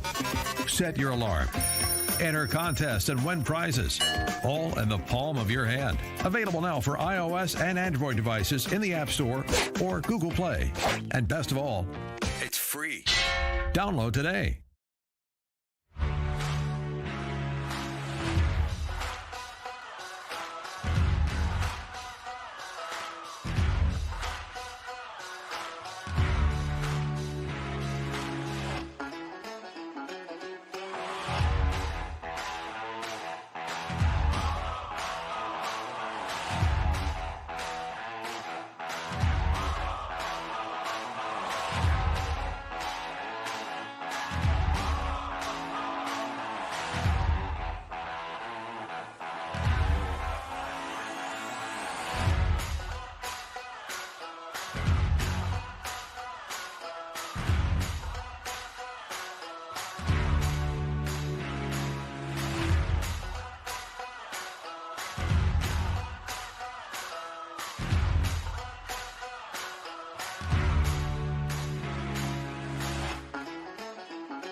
George Bracco right back with you here at 710 KNUS. Lots of texts. I'll read some of them before I get to Dwayne and others at 303-696-1979. Maybe educators should teach the kids about the Constitution, the Bill of Rights, and the Civil Rights Act of 64. Everyone is equal and equally protected. What happened to educating kids in school? I agree with that question, but they're equally protected. But remember, the rest of that phrase is under the law. The question is, does society have to treat everybody the same, regardless of what choices they make? And again, people will freak out and be like, you think it's a choice? I'm not saying everything's a choice, but this idea that we have got to create a generation of kids who just simply stop making distinctions on things like gender, sex, names. I disagree. I don't think that makes a lot of sense for us. And I don't think it makes us better moving forward. Then where does it end? I just don't know. I don't know the answer. Remember the gender thing, I tried to get Billy to explain it to me, the difference between sex and gender. Apparently gender is tied more towards social norms or whatnot, but it's getting to the point where we're going to obliterate sex and just make gender the only thing important. And in doing that, we'll allow the government and society to sort of dictate to everybody else how many genders are. This is how apparently we get 8,000 genders. And you can be whatever you want to be. I don't know that makes us a better people, that we say anything you feel like calling yourself, we're just going to treat you like that sort of thing. I don't know. I don't know that makes us better. But the Montana legislature wants to say, listen, we're going to allow kids to go by the facts. We're not going to make them bend to the will of the person who says, this is what I want to be. Now they can say, they're not saying it's right or wrong morally. They're saying, we're not going to discipline kids for doing that. Do you agree with that? And then someone texted in here, so I can understand your position. Do you believe transgender is a legitimate condition or not? I said, what does legitimate mean? Valid, not made up. I said, valid in what way? Like it's science? He says, valid like any other medically recognized condition. I said, you mean psychiatrically recognized? Yes. I said, do psychiatrists dictate whether or not it's a fact? I got my answer. That's what I thought. I don't even know what that means. I don't know what answer you thought you got, because the questions are so broad and so it's just vague. Do you think it's legitimate? Do you think it's not made up? I'm like, of course, transgender is not made up. Men and women are going through it. It's a real thing. The question is, do I think it's a biologic fact? No, I don't. And you can't either, because there's no biology that supports it. This is a social thing we're talking about. And we're talking about telling kids you got to treat this social thing like it's a fact. So the El Paso Republican cheers. This is something that's, Joan, that has nothing to do with our topic. Something else that came up in the context. I'd assume Jeff is also offended by rappers using the N-word. First off, yes, because I have said, hey, let's listen to some music that Dad had from, high school. 99% of that is not rap, but I have from time to time thrown on a little, and this is where it gets tough, NWA. And then, of course, you get the question from an inquiring mind, what's NWA mean? And you're like, man, it's a good way to get into it. And then once you start playing the music, you realize, oh boy, it's everywhere. And then it's like, well, hey, I know it would make them feel uncomfortable, but it's like, is it wrong for everyone or just for us to use the word? And it's like, well, buddy, it's wrong for us. That's really what it is. It comes down to it's wrong for us. That's a tough place to put a kid as they try to navigate whether things are right or wrong. It makes it seem very subjective to them. And I'm not saying that I disagree with that. I'm just, in terms of the use of the N-word, I'm just saying that that's just the reality and what it does to kids. I don't or won't celebrate drag queens, nor will I condemn them. However, I need not acknowledge their lifestyle or existence. That's my choice. Yes, I agree with that. However, Tennessee is saying, listen, we don't want any of this in our libraries. We don't want this in our schools. We don't want it in public buildings. Is that a bad thing? Hey, Dwayne, you're on 710 KNUS. Dwayne, what do you make of all this? Good morning, sir. Well, we have to remember, and very few people do, that the United States are really 50 separate little countries all joined together. We're not, except for federal laws, do we not have our own decisions what to make in each state, correct? Well, I don't think we're 50 different countries, but we are 50 different states in a way that other folks, other countries don't treat it that way, but we do. Yeah, we're 50 different states. 50 different individual opportunities to test the laws and everything else. Yeah, sure. So Tennessee can do something that Massachusetts may not, That's right. and all the rest. So we're on the same page, maybe not in the same paragraph. The silliness, the stupidity of all of this is coming to a head. And I don't think it's going to end cleanly, or it's not going to end without some sort of agitation.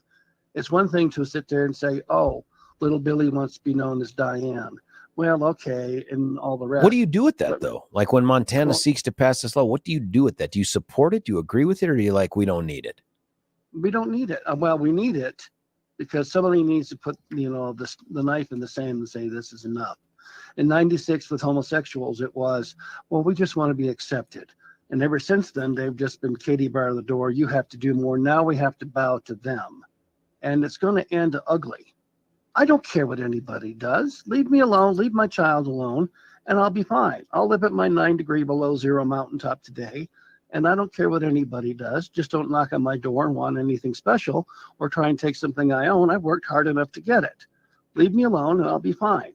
But I also support the culture and sit there and say that we need to let little boys be little boys, little girls be little girls, and if there's afflictions or anything else, that's fine. But this is a strict power grab. Do you think we should be allowing little boys to be little girls in school if that's what they want? And they don't have to be little, but you know what I mean? Well, my viewpoint is, you and I are similar in age. Had I told my father that I no longer wanted to be Dwayne, I wanted to be Diane, he would have sat there and changed things around enough that I would have been Dwayne and would have gone out for more football and, eating barbed wire. There's points to this. But I also think that it is really bullying, is what Billy and you were talking about earlier. That's right. That's the thing. You have to accept me. You have to accept me now because everybody wants power. Everybody wants to be an influencer. Everybody wants to have their stand. Yeah, I don't know if it's that big, Dwayne, because I as you're talking, I'm trying to think to myself, what if I'm the parent of the kid that chooses to be, dressed like another gender and all that other stuff? If they do that, and I find out there at school, there are people taunting him or her or whatever, and ridiculing them, bullying in a bullying way, what should my response be, and what would I want to see the school do? So right now, if my kids were bullied, I would go to the school and demand that they do something to address whoever that kid is. And I've thought of even worse consequences, mostly going to find the kid and saying, I need your dad's cell phone number because he and I need to have a conversation. But I have never had to do that, mercifully, but I know kids get bullied out there. So is it wrong for the parents of a transgendered kid to also want the same protection for their kids? No, but at the very same, it's usually the coast. East Coast, West Coast, their kids are getting, chopped up, mutilated, and becoming trans. Kids in Ohio, kids in Kentucky are not doing this. So this is more a cultural item, again, of like the parents going, well, my child is very progressive and wants to be this new item. I talk with my doctor and I'll be like, well, I'm from the planet Gorkon, and our planet was struck by Krypton when it exploded. Thank you, stupid Superman. But on Earth, I'm Dwayne. And they laugh, but I could see where I could sit there and push something like that and really cause a ruckus.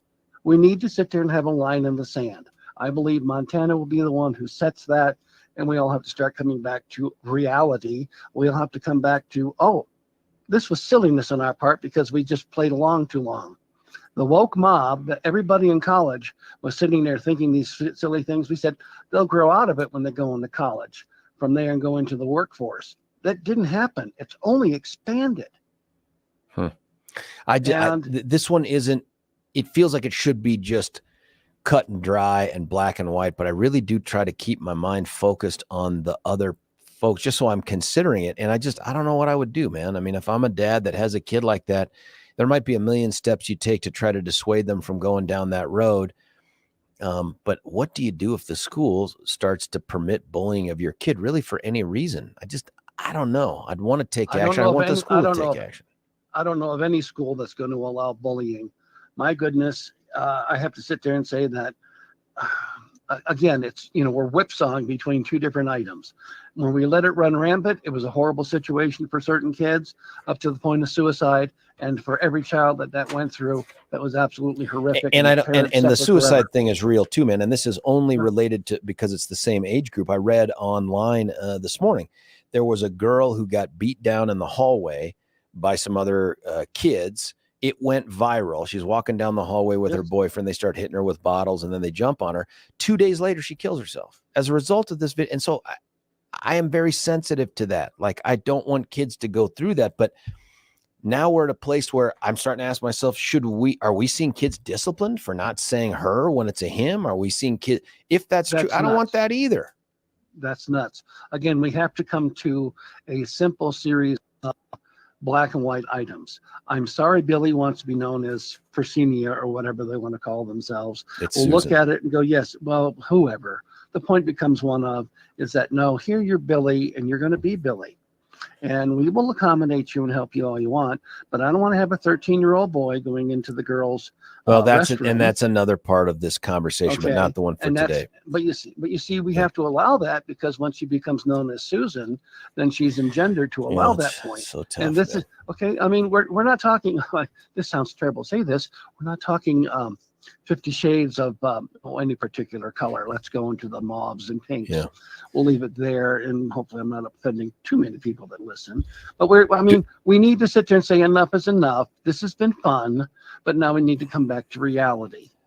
Dwayne, thank you so much, man. You always get us started off with a great call. Even if you and I disagree on some of the things, I appreciate the guts and the interest in sharing. We're going to cut away for a break here, and we're going to come back. I'm going to read through some more of these texts, both on the YouTube here. Yes, the YouTube. And off of the text machine that we have right here to my right. And if you're watching YouTube, you can see me looking at it and responding to texts. But we're going to come back and be joined by our friends at Alpine Planning and be made a lot smarter about what's going on in the economy. No pressure, Amy. It's George Brockler on The George Show, 710 KNUS. Want to take your favorite radio station wherever you go? Well, now there's an app for that. No matter where you are, stream your favorite shows. Tap the app to listen to podcasts. Talk back to your favorite local hosts. At the tone, leave a message. Call the show. Set your alarm. Enter contests and win prizes, all in the palm of your hand. Available now for iOS and Android devices in the App Store or Google Play. And best of all, it's free. Download today.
George Brockler right back with you here for the final segment of the 7 o'clock hour.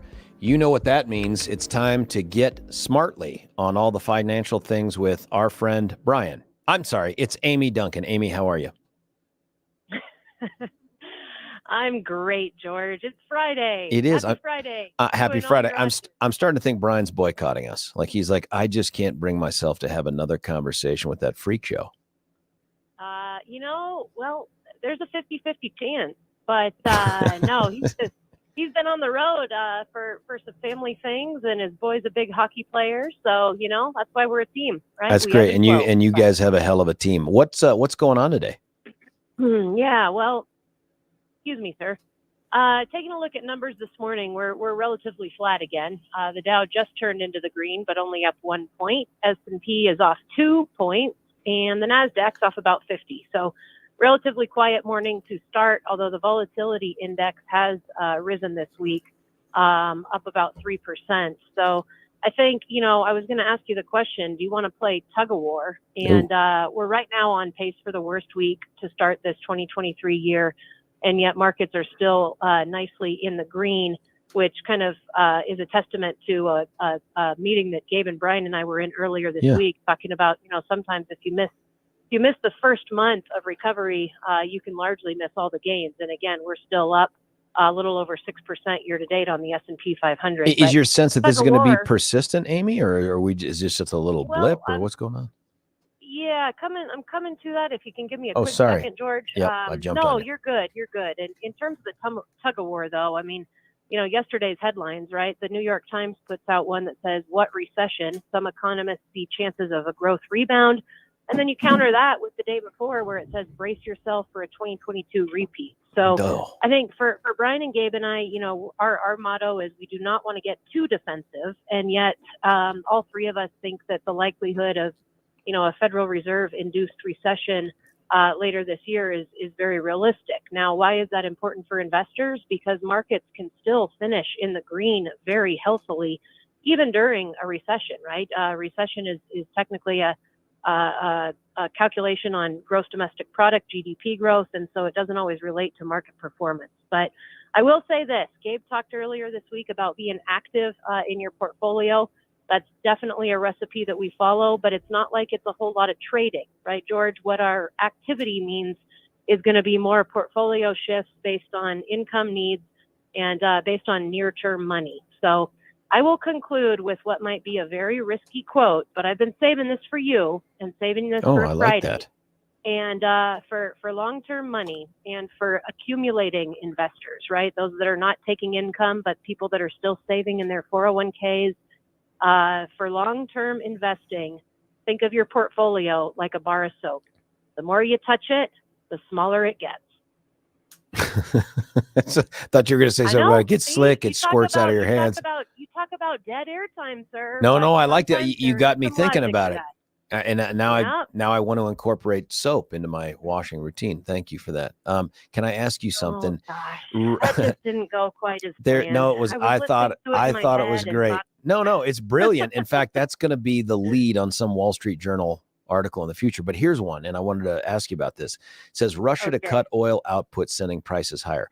When we have seen in the recent past Russia do things like that, or Ukrainian blamed spikes in oil, does it have a significant and immediate impact on the market, or is it different than that? So yes and no, and that's a fairly long answer. First of all, you just touched on one reason that risks still persist and why we are a little more defensive than normal, but not overly defensive, right?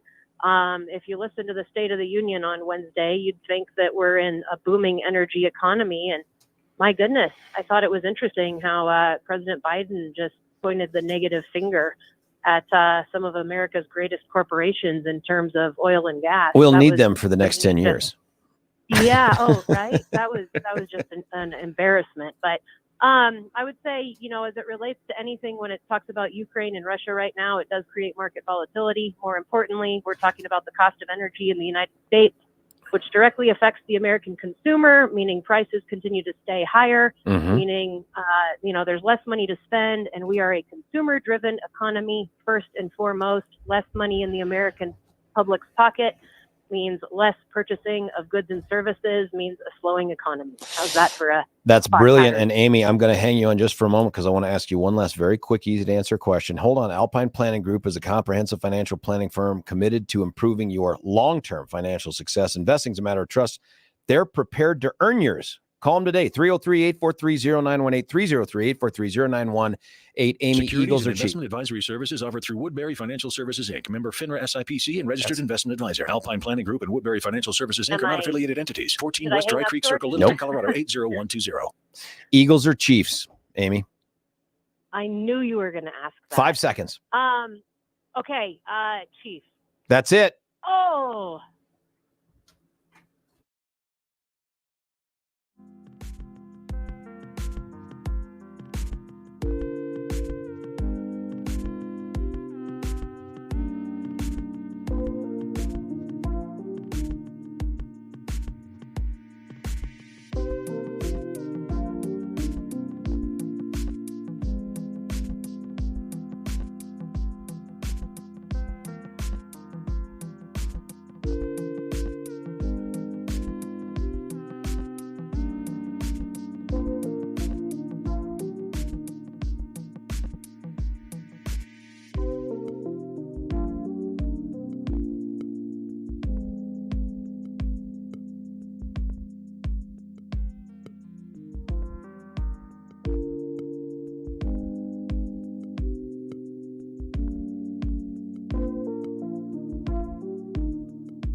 George Bracco right back with you here. You've made it halfway through the last show of the week. Your weekend right in front of you. I know it's right in front of me. Our number, 303-696-1971. Got callers on the line. Texters coming in. You can follow us, of course, on YouTube right now. And we're getting texts coming in. I want to read those too. I want to reset the topic, though, so that listeners just joining now can hear what we're talking about and jump in. So there's a bill out in Montana that is now going to define, discriminatory practices to not include this specific thing. And I'll read you the language. And there's another bill out of Tennessee I'll tell you about. This says, for the purposes of this section, it is not an unlawful discriminatory practice for a student to call another student by the student's legal name or refer to another student by the student's sex. Now, I think that that's an attempt, by the way, to distinguish between sex and gender for purposes of this conversation. But they've done that because I presume it's to address some need that there were kids out there who refused to acknowledge a transgendered person's selected pronouns or their chosen name. And so it's interesting to me. We've had a long conversation about this and what would you do? And I've tried to put myself in the place of thinking, what if one of my kids went down that road, and is this a source of bullying? Do we need this? And then you look at Tennessee, and Tennessee has got a bill that just cleared the Senate, and there's a competing bill or a complementary bill, slightly different apparently according to the article, about the House, but it's about drag shows without ever using the word drag shows. And really what they're saying is we're not going to allow escapades. I think that's the word they use. It's escapades. They don't say burlesque, something like that. And they say we're not going to allow those on public property or at any place where kids might end up seeing this. And I wonder if this isn't a growing trend with an attempt by some states, and they got to be center-right leading states. Colorado would never go down this road because they are super excited about all the other big changes that are happening socially that are being forced upon our kids. They love that. But is this an attempt to try to protect from changes? Is it an attempt to try to protect whatever they perceive to be the social norms of the day? Or is it something else? Is it an attempt to protect the kids?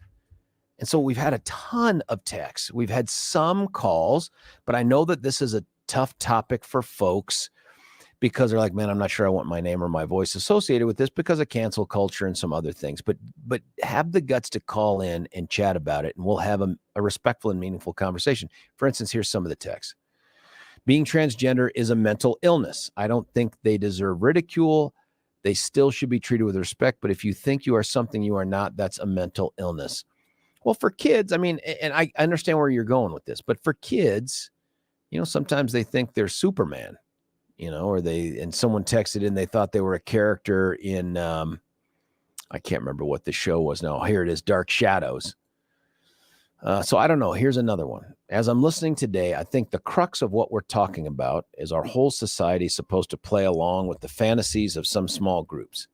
If a person thinks he or she is the opposite gender, we're all supposed to make it happen, like we're in some kind of Disneyland. If people don't ever want to say the N-word, we can't even allow for the historic nature of it in novels and books, and we have to pretend that it doesn't happen and it never happened. People are trying to be their own gods and remake reality. I can only agree with you up to a certain point, because especially with the N-word thing, it's not that we pretend it didn't happen. It's that now you have a generation of future readers here, or current readers, but future adults who believe that it's such a toxic word that when it shows up in even classic literature with many other redeeming, themes to discuss, or that is enough for them to shut down and say, I can't even tolerate any of that without any of it being contextual. Same thing with the transgender stuff, that we've just got a generation of kids who are going to say, like, if I told Jeff, I don't know about that. If I told Jeff that, hey, you don't have to call someone by a different gender or sex just because they say it, or, Steve is still Steve, he's not Susan.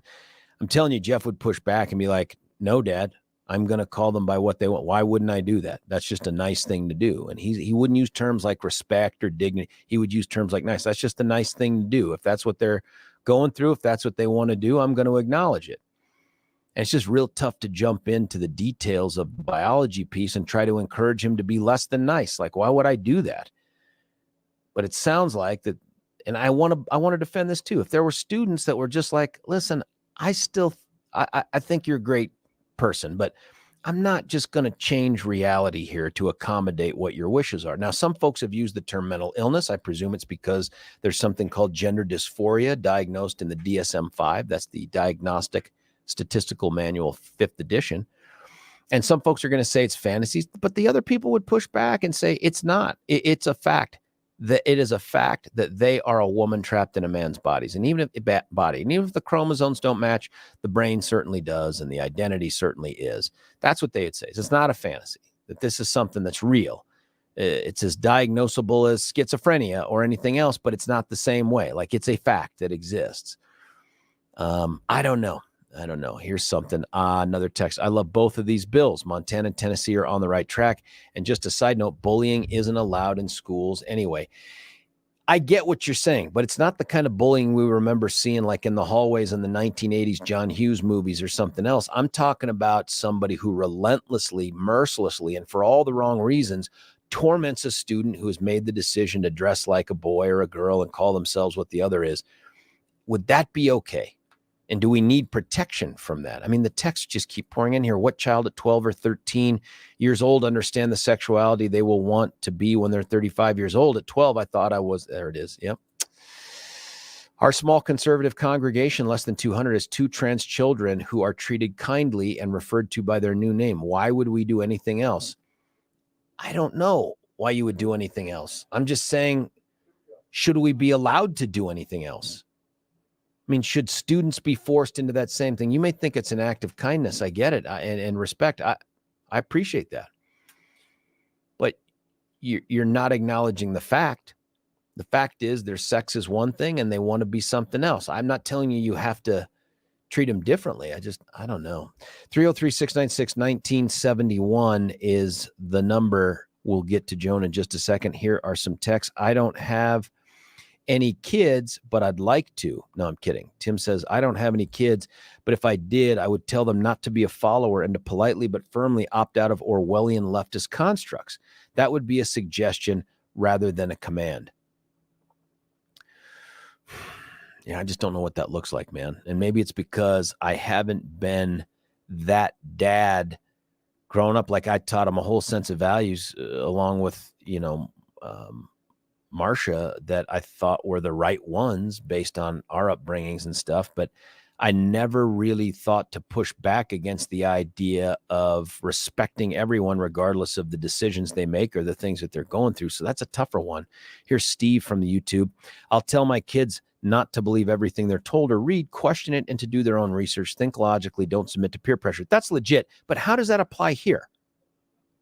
I mean, how does that make sense here when you've got someone who is a boy, but says, I am really a girl and I want to be called that way? That's a little bit different. Like, what's their critical reasoning going to tell them? This feels much more about, are we going to respect it? Are we going to honor it? That kind of thing. Agreed. 15 and 13-year-olds, exactly how I position them. From Shelby.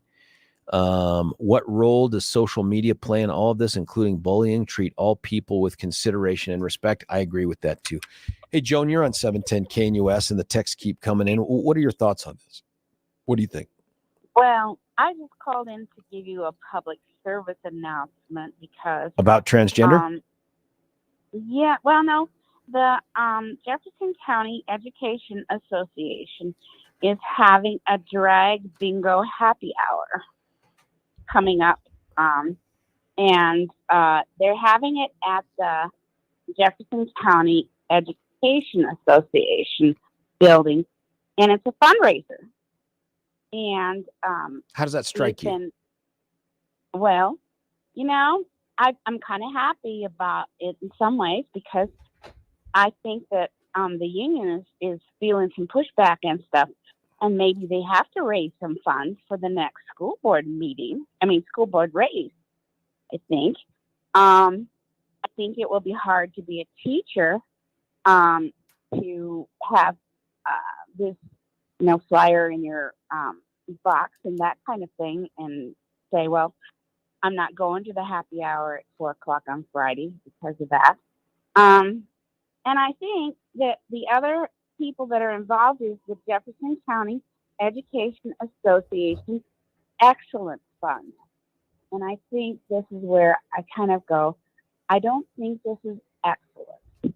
I don't think hiring Happy Ho to spin the ball for your bingos is exactly my idea of upstanding. Well, first off, at least if it's related to the Tennessee bill, let me just try to apply that there. It wouldn't prohibit that because the JCEA, which of course is a union, they are much more of a private organization. They're not a government organization, and there will be no kids there, I presume. So it wouldn't run afoul of that. But your point is bigger, and that is that does the fact that they're hosting this and sponsoring this put pressure on other JCAA members to conform and to support it and to want to be there? Is that what you're saying? Yes, that is. I think the answer is yes, but not really harshly. Like, I don't expect that they want every single person from the JCAA to show up to the fundraiser. I can't imagine that's true. But here's the other question. What if you're opposed to it? What if you're a teacher and you're like, I'm just not down with the drag stuff, man. It's not my bag. I wouldn't go see it in Vegas or anywhere else. I really don't want to go. And so, do they punish you for that? And by they, I mean the union, because the school district couldn't. But does the union do it? I don't know. Joan, when it comes to this Montana bill that talks about it's not a discriminatory act to refer to someone by their specific sex, their biologic sex, and their legal name. What do you think about that? Because I read your text out loud, as you know, that you sent in. Like, is your father right? Would your father be right to do that? Is it your niece that we were talking about? Well, George, I wrote you back and told you my father's always right. Well, listen, that's a truism, but do you believe that? Do you believe that he would be right? Properly. I was raised properly. I will never say in public that my father is wrong. Then without saying that, do you agree with that? Would you engage in the same choices that your dad would? Because thinking he's right is different than you do everything he does. Well, I got to tell you something. We have a long line of people who were in public education. My mother-in-law was a teacher during World War II, and her husband was going to be shipped off. It was right after Pearl Harbor, and they got married the day after Christmas, and he went back to the front and stuff, and she didn't tell her job that she was married because at that time in Kansas, you could not be married and a teacher. And then my mother came along, and my mother was a school nurse, and she couldn't be there in the public schools if she was showing. If she was showing with a pregnancy, they kind of let you go. And I don't think that was absolutely something. So when it comes to this kind of thing, I don't think that it is proper. And I have a little trouble with people trying to say your language, and you have to, the N-word thing, which is what started this for you, I think. And when I was growing up, we used to say, sticks and stones will break my bones, but words will never hurt me. And I think that there's a difference between expressing a counter opinion and harassment. Well, what would you tell your kids if your kids were young enough to be back in school, Joan? What would you counsel them to do in this situation? Because I presume they didn't confront this when they were there. No, they didn't, but they confronted other things. We had a huge confrontation about Halloween. When she was there, they had Halloween parades and stuff like that. And then one year they stopped it all because Halloween was offensive to certain religious people and such. Oh boy. So yeah. So I had to talk to her about why we were no longer dressing and having our parade in the schools because other people. And so it was a cultural shift, and it was beginning to culturally shift. One of the things that I think is kind of sad is how we've culturally shifted from our Christian values. Do you think that the cultural shift is what's driving the educational change, or is it vice versa? I think it's intertwined, and you really can't. Although I gotta say, I know, I was at a meeting last night. I didn't find out about this drag show just because I'm out there looking for drag shows. I was at a meeting of conservative women who have children in the schools, and they saw this, and they're like, do we go and stand across the street and protest? And I'm like, no, I don't think so, because we have bigger fish to fry. But I think, they have the right to fundraise however they want to fundraise. And I'm thinking probably 10 years ago, it might have been a Chippendale thing, Yeah, maybe a little bit different, but maybe similar. Joan, thanks for the phone call and have a great weekend. Joan's line is open, 303-696-1971. Kim and everybody else, I promise I'll get to you. And some more texters here. George, years ago, I heard a mother tell her young son, I'm not going to live in your imagination. I get that as well. 2 examples. If my 6-year-old identifies as a tree, is the state okay with the child identified as a tree not going to school? Interesting. I don't know if we get there. That's part of a slippery slope argument, but I also understand the point that you're trying to make. I would bet 20, 30, 40 years ago, if someone said, hey, if a boy student showed up and just wanted to be a girl, would we call him a girl? And the answer would be, that's ridiculous. That's not going to happen. But they would. And Billy's question is tree a gender? Maybe. I mean, I guess it could be a gender if it's a social. If it's not today, it could be. What if my 5-year-old wants to take her imaginary friend Susie to school? Will the school provide a seat for Susie? Will there be parent-teacher conferences for Susie? There's a balance where we should not have to be woke and live in a world where we are punished for believing in facts. My guess is the other side of this conversation would say that's just so different. The imaginary friend is just not real in any way, whereas someone who's going through this gender dysphoria or is transgender, that's a legitimate, real thing that they're going through. I don't know, though. I mean, this one's such a struggle. This isn't even like the homosexual argument from back in the day. That just feels very differently to me. And is it biological? I don't think so, but I don't know. I mean, I'm not there. I don't get it. But if one of my kids went down that road, yeah, I'd love them just as much. And I'd be worried for them about the bullying, and I'd want to see the school address it. And I would want someone to, out of respect for them, refer to them by whatever name they chose. But I got to be honest, even in the house, I'd be like, can we talk about this? I mean, that's just a very tough thing. But the drag queen thing, that is a no-brainer for me. By the way, are there drag dudes? Do you know what I mean? Like, are there drag kings out there where women dress up like men and go around and dance provocatively on poles? And what are they wearing when they do it? This feels like a very one-gendered sort of thing. Like, these are just dudes who want to dress up like women. And Tennessee has just said, no, not around kids and not in public buildings. Is that wrong? Feels like it makes sense to me. In fact, if we had a public building out here that was hosting drag queen stuff, I'd be like, well, why are you doing that? What are you doing? And what other groups are you allowing to occupy your space to have similar type performances? 303-696-1971 is the number. Before I cut away, I got to tell you about your house. And no, it's not what you think. It's beautifying the interior of your house. I have had the opportunity to look at several kitchens recently, folks getting remodels, and you're just super excited. And I look at them and I think, man, I hope you went with Mitch Floria from the Art of Granite, because not only is he passing along wholesale prices to you, which is the bomb, but the dude is an expert. He is a craftsman and an expert, and also is committed to the number one thing being not making the money, but making customers happy. That's called customer service. And Mitch does it every single day all over the metro area. You need to get a hold of Mitch to ask, what are the options? Now, he can tell you, I do the quartz, which is the man-made. I do, well, by the way, the possibilities are limitless with the man-made. I do the marble. I do the granite. It's baked into the name. I can do just about anything that you can make a countertop out of. But if you just do the phone call, that's something. If you just go to the website, theartofgranite.com, that's something else.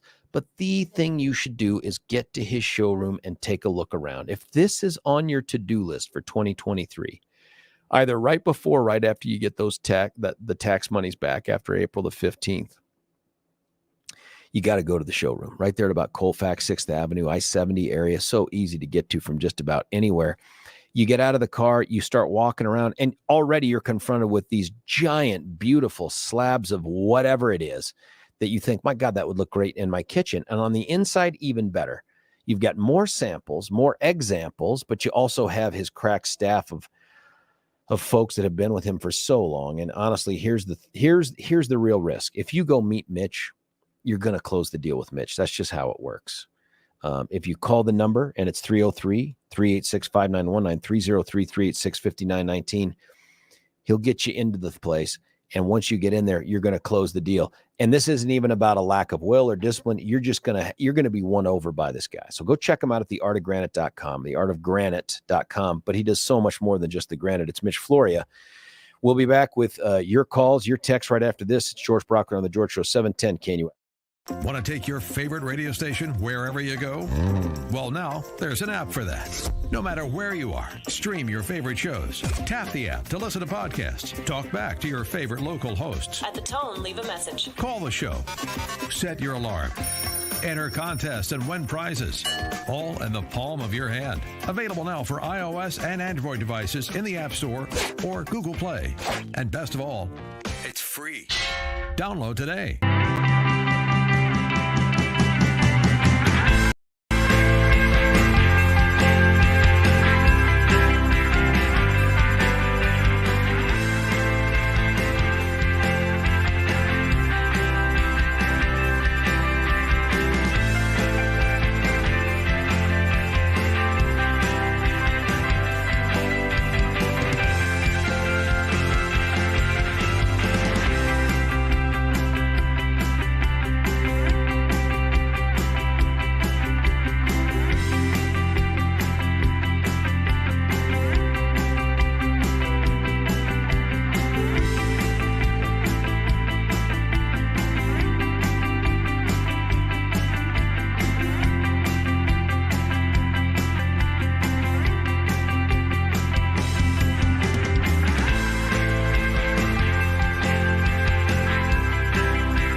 Well, the fascinating conversation keeps it coming. These ones are challenging. They're not easy. Just like yesterday, we were talking about what would you do to defend your property.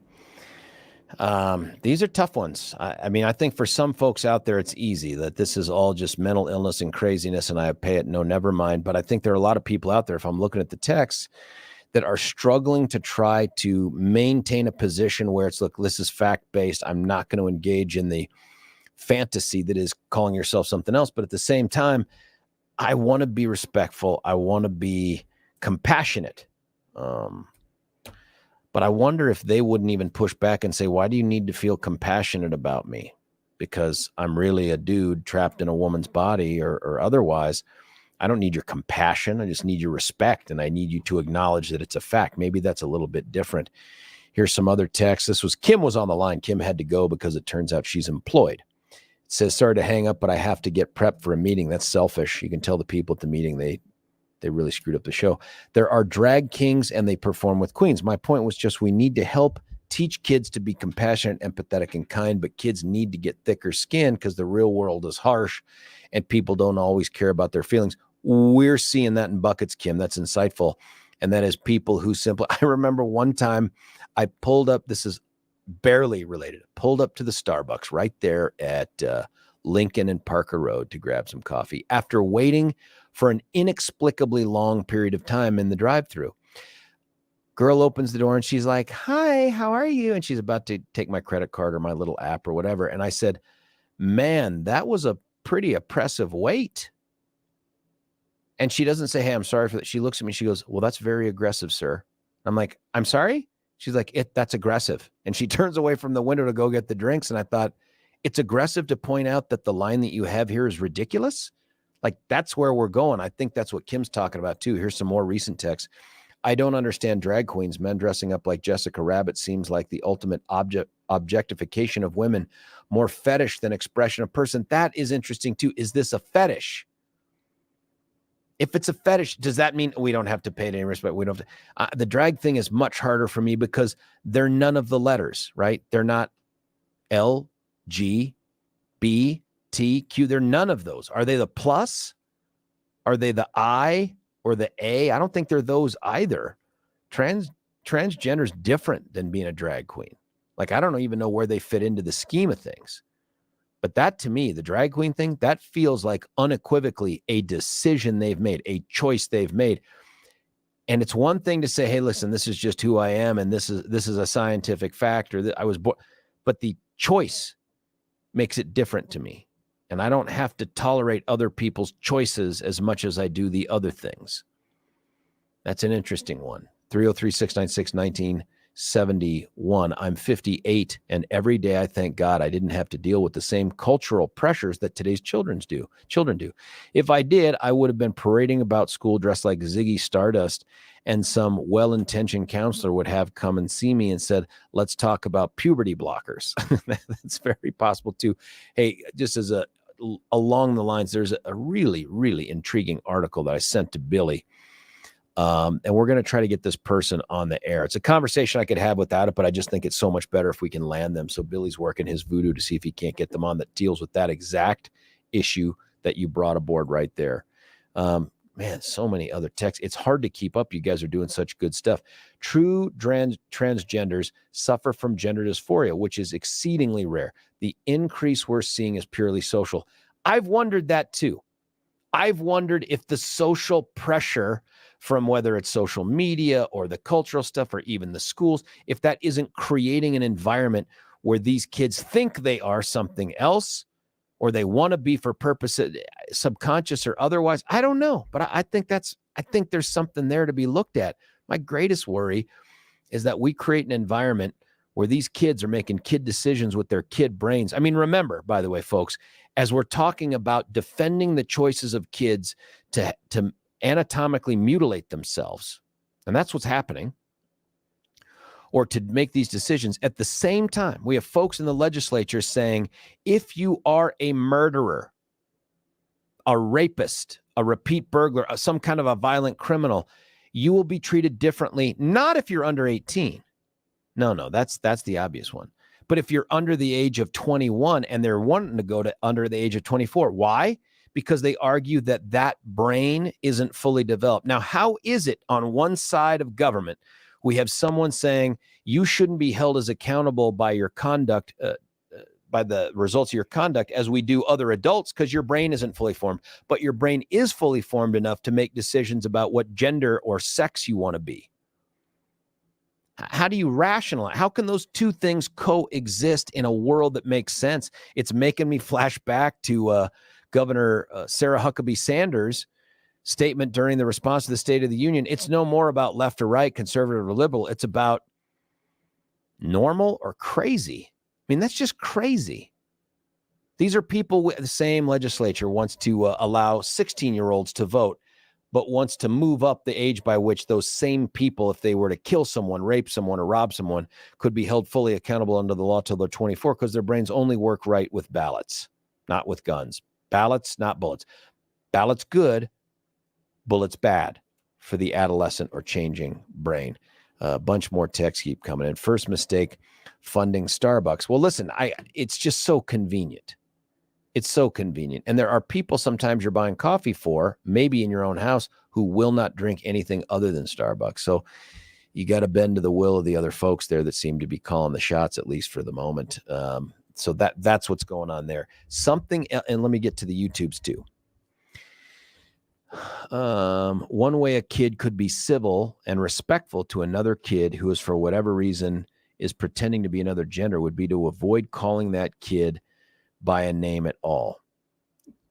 Then what is it? Hey, you? I mean, Tim, is it then hey, you, or Mr., Mrs.? You can't even use those things. Is it just a gesture? I mean, not calling them by any name. What do you do to get their attention? Or you're just saying ignore them. I mean, that seems to me to be also pretty damning too, because as you know, and I believe this, the opposite of love is not hatred. It is straight up apathy. And maybe that's what we're encouraging here. I don't know. Texts keep coming into. I do want to talk to you though about, while they're coming in, a couple other laws, because this is the silly season when it comes to the legislature, but there are ideas out there that are worth talking about. So I'm going to go to all the way to the East Coast with the super conservative Commonwealth of Massachusetts legislature. And there is a bill there right now that seeks to reduce the sentences of those serving prison from 60 to 365 days. But there's a catch. And the catch is they have to be willing to donate bone marrow or organs. Yeah, that's right. That's in Massachusetts. That's not one legislator, by the way, and they're Dems. There's 4 of them on there. I don't know if all 4 are Dems, but 2 of the sponsors are Dems. What do you think about that? What do you think about the idea that we're going to say, if you do something good and you donate bone marrow or one of your organs, we may cut you loose by 60 to 365 days? And it made me wonder, and Billy asked us, like, what's the value of a kidney? Does that get you the full year? Or is that a 2-month thing? And is it based on scarcity or some other need at the time? Can you donate an eyeball and get out earlier? What's bone marrow worth? Because apparently that's really painful. I've never gone through it, but that's what I've heard. Billy said the same thing. What do you do with that? Do you reduce sentences? Because on the one hand, I flash back to some things that I want to say it was Wisconsin, and I could be corrected if I'm wrong, that was struck down as an 8th Amendment violation. That means cruel and unusual punishment, right? That's under the Constitution. That they had said, hey, listen, if you are a sexual predator or a sex offender and you agree to chemical castration, that can reduce your sentence. Now, that sounds similar, but it's different, right? That one is if you put yourself in a position to not reoffend, right? Like you can't rape anybody if the junk doesn't work. That's sort of what they're thinking. Now, I'm not sure that's entirely true, but they can still be sexually assaulted. Will reduce your sentence because you pose less of a risk to society. That's interesting, right? That's really intriguing, because I don't think you can really rehab sex offenders, especially those who have engaged in the stuff against the kids. I don't really believe that. I'd have to see it. I just haven't so far. I mean, listen, if you are totally down with fishing, and you have fishing magazines and you go fishing every time you can, and then someone says we're going to outlaw fishing and you're wrong for wanting to fish, I find it hard to believe people just flip a switch and be like, you're right, fishing wrong, I won't do it. I just don't see that. I know it's not the same thing, but so here we have a different kind of bill, and it's a bill that says if you do something good for society, we may cut down your sentence. Now, let me tell you how this could play out without that. If there is a prison riot or somebody attacked a guard and another prisoner defended that guard and saved their life, there would definitely be interest, probably not just in the prison, but also by the defense attorney, and maybe you could even get the prosecutor on board to try to revisit the conditions of that person's incarceration or even the length of it because of what they've done. Well, this is like that, right? Like you're going to save a life. If you're willing to save a life by donating your bone marrow or by donating an organ, we will cut down on the amount of incarceration from 60 to 365 days. Is that good? You like that? I mean, it's intriguing to me. Now, here we are too under the state legislature in Colorado contemplating cutting down sentences if you go get your college degree. I think it's great if they get their college degree, and I would like to reward it. However, our sentencing laws are so broken in Colorado, ain't nobody know how long anyone's going to serve in prison. They get reduced for all sorts of things. Hugs, taking an online course, we reduce sentences down already for so much. Good time, earned time, just drawing breath. Do we need another vehicle to reduce that? I don't know. 303-696-1971. I got to cut away for a break. I really do. But the Robert and everyone else that's calling in, bunch of texts. Julia, I'll get to your really mean-spirited text here in a little bit, but not before I bring us up to speed with something super special. And that is to talk to you about, and this is a bit of urgency, folks. This is a time-sensitive one. You know when Valentine's Day is? Yeah, it's Tuesday. That gives you this one weekend to get yourself in a position where you don't go scrambling around Monday night trying to find the right card or the right gift. And if I order it from Amazon, will it get there on time? It won't. Beau Visage. Trust me on this one. I've done it. I've even used the Beau Visage treatment. Yes, it was a facial. I'm not a facial dude, but I did go get one. And it was awesome. Super comfortable, super relaxing. I know it's becoming kind of predictable. I fell asleep in the chair.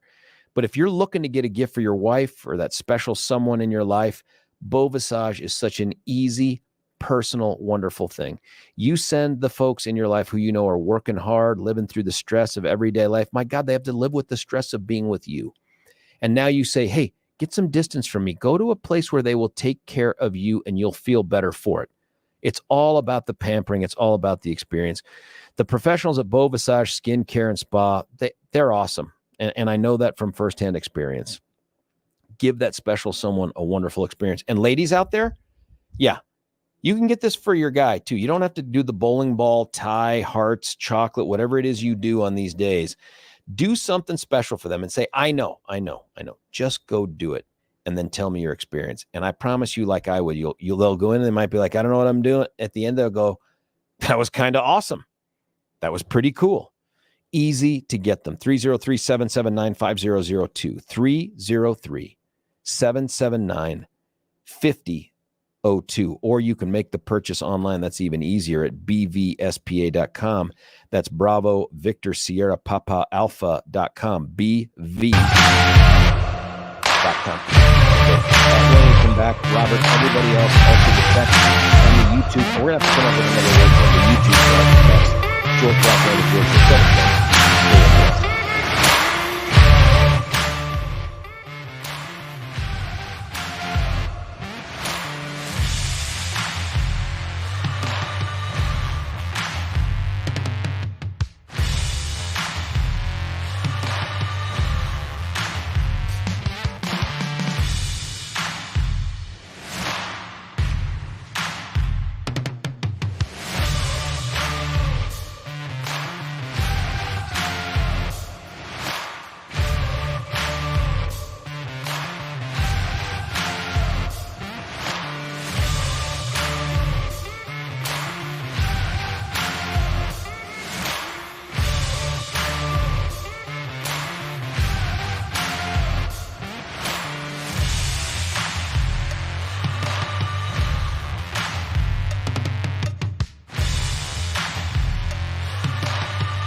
George Brocco right back with you here, 710 KNUS. Going to go to the phone lines. Lots of text still coming in about that other law that we talked about. I'll get to that too in the 9 o'clock hour. But we're going to start with Robert from Littleton. Robert, you're on 710 KNUS. What do you think? Good morning, George. Hey, sir. I'll cover 3 topics real quick. First, Starbucks. Hey, man, if you like it, get it. If you don't, don't. It's a pretty freaking simple choice, to be perfectly honest with you. Yep. On the whole drag queen thing, I feel very much the same way. You want to dress up in women's clothes and wear a set of 6-inch freaking stiletto heels? Have at it, Bubba. I don't care. Doesn't matter. It doesn't affect me.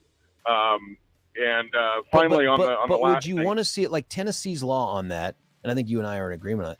Tennessee's law is like, hey, do whatever you want, but you can't do it in a public building, and you can't do it in a place where we're likely to have kids. How does that strike you? I agree with in the place where you're likely to have kids.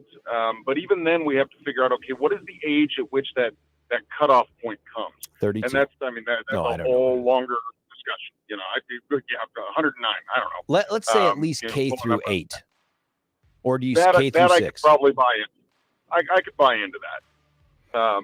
But then you jump to the next subject, which is, talking about the laws holding people responsible differently. The absolute disparity that we have for setting, just for a simple term, an age of majority, where you are authorized, or ready to make life-altering decisions, is just silly. Pick an age. Is it 18? Is it 21? Is it 24, 25, whatever it happens to be?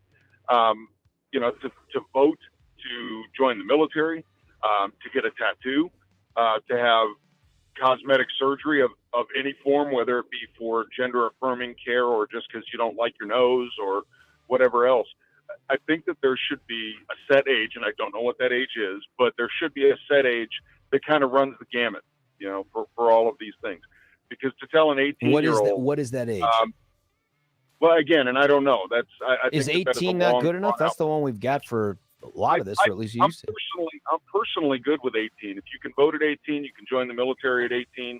You can go purchase a long gun at 18. You can get a tattoo at 18. Then 18 should also be the age where if you commit a crime, you are held to account under the adult standard, if you will, as opposed to, the youth standard. In this case down in Colorado Springs with this guy, that he killed 2 kids, man. Killed 2 kids, and this is going to get 7 years, and it's going to be in the youthful offender system, and he's not even going to serve. He's not going to serve anywhere near that. Nope. That is, to me, ludicrous. It is ridiculous on its face. This guy is by law an adult and should be held to account under that standard. But then to turn around and tell an 11-year-old, was he 18 when he killed the 2, or was he 17? Now he's 18. No, I think he was 19 when he killed him. He's 20 now. If I read the article correctly. I'm gonna take a look. This happened in January of last year, and he's 20 years old now. It would be surprising to me if El Paso DA's office would go down that road unless there was something else going on, because I know Michael Allen. I mean, he's a friend of the show, friend of mine, regular listener, and that's just not how he does business. It would shock me if it came out of Kellner. It wouldn't shock me if it was Denver. Wouldn't shock me if it was Jeffco. Probably wouldn't shock me if it was Adams. So that's interesting. I'm gonna have to find that article. But anyway, like I said, I think that there should be a set age, because to tell an 11 or a 12-year-old that you say you feel like you are a different gender and therefore you are permitted to have either chemically or surgically treatment that is going to affirm your feelings, but you can't do any of the other things grown-ups do for another 6-7 years, whatever it is. That seems that's idiocy. I have no better word for it. That is absolute idiocy.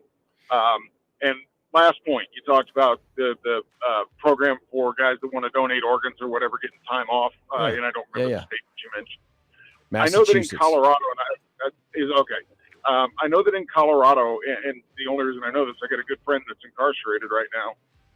They have a couple of different programs. They have a wildland firefighting crew, where when these guys are deployed to go cut fire line and clear brush and do those sorts of things, while they're out on that, they earn extra credit, I guess, on their sentence, extra good time, something like that.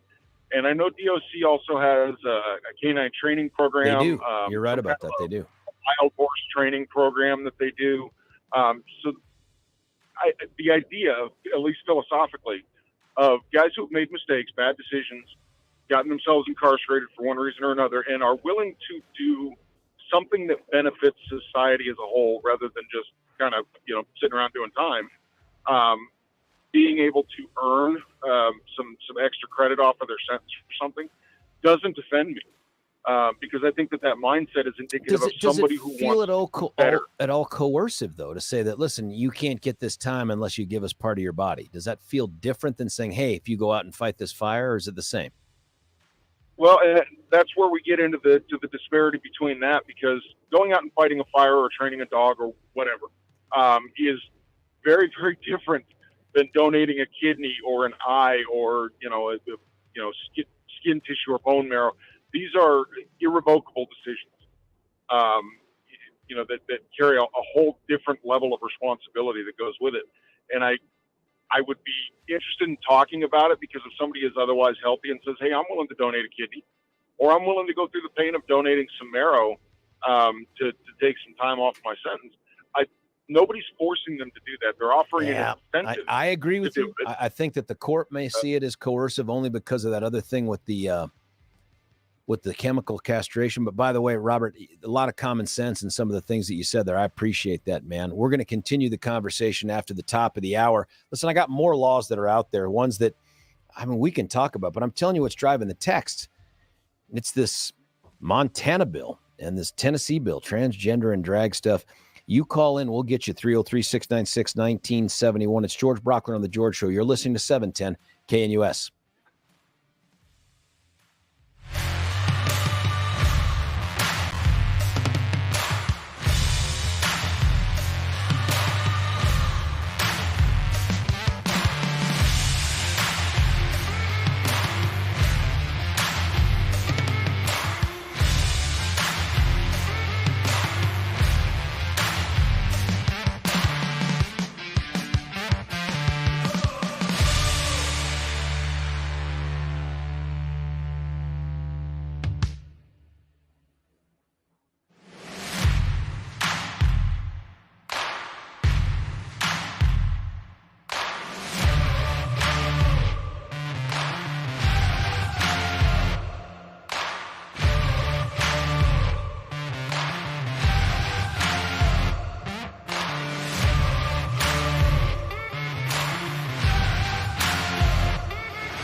criminals are going through, so maybe we shouldn't put them in prison if they have only a little bit of that.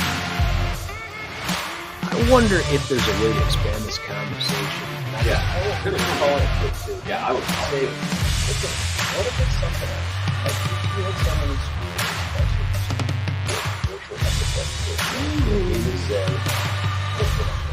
Yeah. It was something that someone wanted to bully someone because they were Jewish or something. Yep. What I heard about it. Here's the other thing is, and if these people saying it's a mental illness, okay, what if one of the other kids was bullying the other guy, they come in and saying, the slow kid in class that has Down syndrome in class, what if he's turning this into a part? Is this an ADA thing too? I wonder if it is a disability. I wonder. Let me see if this helps us with this call.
George Brockler back with you here for the final hour of the George Show on 710 KNUS. Charlie Kirk at 10 o'clock. Dennis Prager just 60 minutes later. And then a couple hours after that, we go Gorka. And then right into live and local Deb, Flora. And then an hour later, Stephen Tubbs. Quick question, Billy, for you. This is how the sausage gets made. Are we at the place where we're allowed to talk about our special thing that we're doing here in a week or so? Oh, yeah, I think we can. I don't think I'm the one that gets Are to we? choose I this. just want to make sure I'm not blowing anything up because we're about to do some recordings for it too. Yeah, I don't know. But listen, we'll all be no back idea. here with you on Monday. And again, the following Monday, but it'll be a little bit different. Big Daddy's going to be down in a place called El Paso, Texas. and I won't be alone. Billy will be trapped up here with his family and the rest of his real life, and I'm jealous for that. But I'll be down in El Paso along with Deb and Steven, and we're going to be doing a whole bunch of shows right there highlighting what's going on down there with the border. Pretty exciting stuff. I'm looking forward to it. Now, I've been to El Paso before, but really only as a function of being at Fort Bliss for the military, and I've conducted some training down there and other stuff. If you know that area, and I mean no offense, it is a little bit like the armpit of America, but it is also the place where there is a significant border crisis, actually all along the border, but there in particular. And we're going to try to get some coverage on that thing, talk to some people who are being impacted by it, potential decision makers, some policymakers. It's going to be something special. So stick around for that, but that'll be after next week. Now, if I've just let the cat out of the bag and Brian and Kelly, you're sitting there thinking, who told you to do this? It was Lewis. Lewis, who runs the YouTube, was the one that actually said, make sure you highlight this. Lewis, if you're monitoring this, forgive me. I had to throw you under the bus. I'm kidding. It wasn't Lewis. It was just me and Billy. Hey, listen, the topic that we've been covering, and there are a ton of texts. Here, first off, Billy, before I reset the topic, this is from Joan. My friends are all thinking you're a little psycho on this topic. I don't even know what that means. Yeah, I mean, I don't even know what that means. Yeah, I'm a psycho on every topic. Why is this one different? But here's where we're at. In the 6 o'clock hour, I had just brought up to Billy, I found this law that had changed or being proposed to be changed in Montana. And it changes just a little bit of the language in an anti-discrimination bill, specifically for schools, that says that, hey, we're not going to allow school districts to do this for the purposes of this section. It is not an unlawful discriminatory practice for a student to call another student by the student's legal name or refer to another student by the student's sex as opposed to gender. I think they were very deliberate in that word choice. And really the questions that it started to raise, and we've had some calls, but I can't tell you, I don't know that we've had another topic that's had this many texts. And of course, we have the tube texts as well. And that phrase was coined by another listener. So thank you who did that. We've had tube texts as well to talk about this. But the question really becomes, do we need a law like this in Colorado? And what problem is this addressing? Are there really disciplinary issues there? And it's opened up a conversation that's even broader than this about the transgender stuff. We added in another law from Tennessee, just coincidentally at the same time on a related but not the same topic. And that's one that says we're not going to allow, and they don't use the term drag in the Senate version of that bill in Tennessee. Basically, we're not going to allow these escapades to take place in public buildings or in a place where kids could likely be found. I presume that includes libraries and stuff like that. And the question is, are these the right things to do? Or is this just a sign of us becoming a more tolerant society? And I have my own concerns because I can see kids I don't want disciplined who are like, I get that you want to call yourself a certain gender, but that's not a fact. Your sex is set in stone. I'm not going to do that. I'm not going to engage in this fantasy or this lie. You may call yourself Superman, and if I do it, it's to humor you. It's not to acknowledge that you're Superman. I mean, I could see that. Other folks have texted in and said, and I appreciate this, look, you treat them with respect, but you don't have to play that game. Some folks have said, hey, it's a mental disorder, and they've cited to gender dysphoria in the DSM-5. And so I've been having conversations on the air and off the air with Billy about this, and it makes me wonder if it really is, if that's how you see it, that it is a mental disorder. Does that make it less protectable than any other mental disorder? Does it change what you would say to your kids or what you would expect out of the school district or the law when it comes to some other disorder? Almost in like an ADA way, an Americans with Disabilities Act way. I mean, if you knew a kid had PTSD from something that they witnessed as a kid in the home or somewhere else, would you say, no, I don't want any protections for kids from mocking that kid or saying things to that kid? I would want them to be able to do that and just tell the kid to get a thicker skin. Would we do that? Or what if it's something else? What if you knew that a kid had a diagnosed eating disorder? That is also in the DSM-5. You knew a kid had a diagnosed eating disorder. Would it be wrong for the school to say, nobody gets to bring it up or mock him for it or anything like that? That's his issue or her issue. bulimia, anorexia, name something. Would it then be, I mean, can you imagine the legislature passing a law saying it shall not be a discriminatory act, or you can't discipline a kid if someone else just continues to point out that a kid has a certain diagnosis? I don't know. I don't know if that fits here or not. 303-696-1971. Lots and lots of texts that are on here. I have seen on Twitter where people post that if you are a male and are not willing to date a trans woman, that you are transphobic. What the that is outrageous. I would call that bullying. There's a social media bullying aspect of that. It's a little bit different. And again, we're talking about kids in school. I'm not talking about applying this to librarians or teachers or anything like that. I also think that crosses the line. What is attractive to one person may not be attractive to someone else. Yeah, that's true too. And that's like saying, hey, if you're not attracted to someone of the opposite sex who's also a different race, you're racist. That's crazy. How about these laws? This is another text. How about these laws where you now have to opt out? It's assumed you will participate unless you opt out. I believe some states use opt-outs for organ donation. Oh, that's on our other law that we talked about that's out of Massachusetts, where they want to cut prison sentences if inmates donate bone marrow or organs, and it gets you 60 days to 365 days. That's a year, if you're keeping track on the calendar, off of your sentence. I don't think you could presume it for inmates. I don't think you could presume they want to donate stuff and then just give them the credit. But I'm not a big fan of any state that has an opt-out policy for anything. We see that here in the state of Colorado. Remember when the governor touted, he's like, and we've cut state park fees down to whatever, 20-something bucks. It's because we're all subsidizing it. And they don't highlight when you go into the DMV or to pay your bill, you don't have to pay this. They don't do that. They're counting on your apathy and ignorance to fund this thing. It's garbage. It's bad policy. It's bad government. It should be ended. George, Psalm 12:8 says, quote, the wicked trowel on every side when vileness is exalted among the sons of men. That's where we're at. Vileness is being exalted, drag queen and sexual identity, you name it. As for the organs being donated, that's a step away from being like China. Well, that's interesting. Why is it a step away from being like China? I mean, as long as we're going to accept these people deserve to be in prison, they've gone through a process that protects their due process and equal protection under the laws more than any country on the planet Earth, and they've earned their way to prison. Is it wrong? Is it like China to give them an out to reduce that sentence?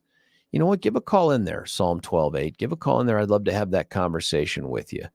303-696-1971. I've wondered about how the changing culture is affecting the growing LGB community too. Spartan soldiers practice male sexual relationships. Was this done because they were gay or because of the culture? Damn, man, I don't know. That's kind of deep and history laden. I don't know the answer to that. I don't know why they did it. Maybe it was culture. I think they probably also went out and made babies with people. Does that make them bisexual? It's an interesting question. George, it does not matter if they're born that way. Most men are biologically inclined not to be monogamous. Do we therefore accept adultery? Many folks are predisposed to love getting drunk or high. Do we just say go for it? It's a life lesson we have to learn. For this to be a better world, we often have to resist, even fight our nature. I would say the same thing about kleptomania, this sort of this irresistible compulsion, or so it's called, to steal. You still know stealing's wrong. You could still not do it. It doesn't mean you steal every time you're in a room with things to put in your pocket. So there is something to that, to fight that. But is this one of those things that we think society should push back on and say, hey, even if you're inclined to do it that way because of whatever you were born with, you should not, and we're not going to honor it, and we're not going to protect it from bullies. 303-696-1971. Frank from Golden, you're on 710. Frank, what do you think? Hey, George. This is my personal take on this, is that I do think that it is a DSM diagnosis, and it is something that is now kind of bled over into society in general, so that people adopt a particular, I guess, an outcome. It's almost like an outcome determinative thing for individuals who are perhaps otherwise a little bit lost. So it's very rare, but it's now being kind of encapsulated in all sorts of other things. and I don't want people to be discriminated against in any way, shape, or form. If somebody has a disorder or even identifies with a disorder, they shouldn't be discriminated against. But what I think is happening is that we're going beyond acceptance. We're going towards, you need to affirmatively, how do I describe it? I don't want to say affirmatively accept, because that doesn't make sense. Acceptance to me is just live and let live, but that's not what people are asking of us anymore. It's not a live and let live environment. It's a live and affirmatively acknowledge and environment, I guess, is what and what you're being asked to affirmatively acknowledge is whatever that is just as good as whatever you are. And that, in fact, you almost have to champion it, or you're considered, and that was the text we had about, hey, if you wouldn't even consider dating a transgender woman, you're transphobic. That same thing. Like, if you don't publicly proclaim that it's just as good, you don't exalt it, then you're part of the problem. Correct. And you're anti-whatever. Correct. And that's simply not the case. I mean, that's certainly not the case for me. I think it's not the case for most people. Is that I feel, and you get the opposite effect. I feel that I accept basically everybody, because I do. I mean, outside of just, criminal elements or something like that. I mean, I am very accepting of everybody, but I'm also not somebody who's going to, put my seal of approval upon things just in an effort to. So what would you tell your kid, Frank? Wear a badge or something. Your kids are in school in Golden, right? And they're confronted by this. What do you tell them they should do? I think oh boy, that's a really tough one. I think you just tell them to. Boy, that's a really tough one. I think you just steer away from reasons to be engaged or involved with somebody solely based upon their gender identification or anything like that, and be engaged or involved with somebody because of who they are, because of their characteristics, because of how they are externally and internally. Like not. I don't want to. I guess it sounds very vague, but I would want it to be engaged with somebody for things other than how they identify, and accept people for things other than how they identify, because that's more meaningful. So Frank, otherwise it's just a matter of demographics. Kid comes home. How many kids do you have that you know of? I just have one, but he's out of school now, so he's off and running. But let's say he comes home, it's middle school or it's high school, right?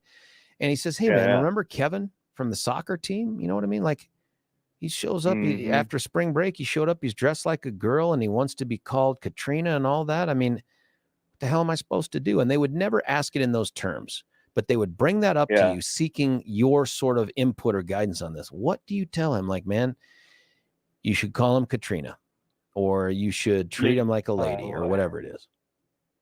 You know what I think I would tell him to do? And he kind of encountered this a while ago in a much less in your face fashion. But I think I would tell him that, like, look, if Kevin now wants to be called Katrina, then, yours is not to reason why. Yours is but to do or die. Call him Katrina.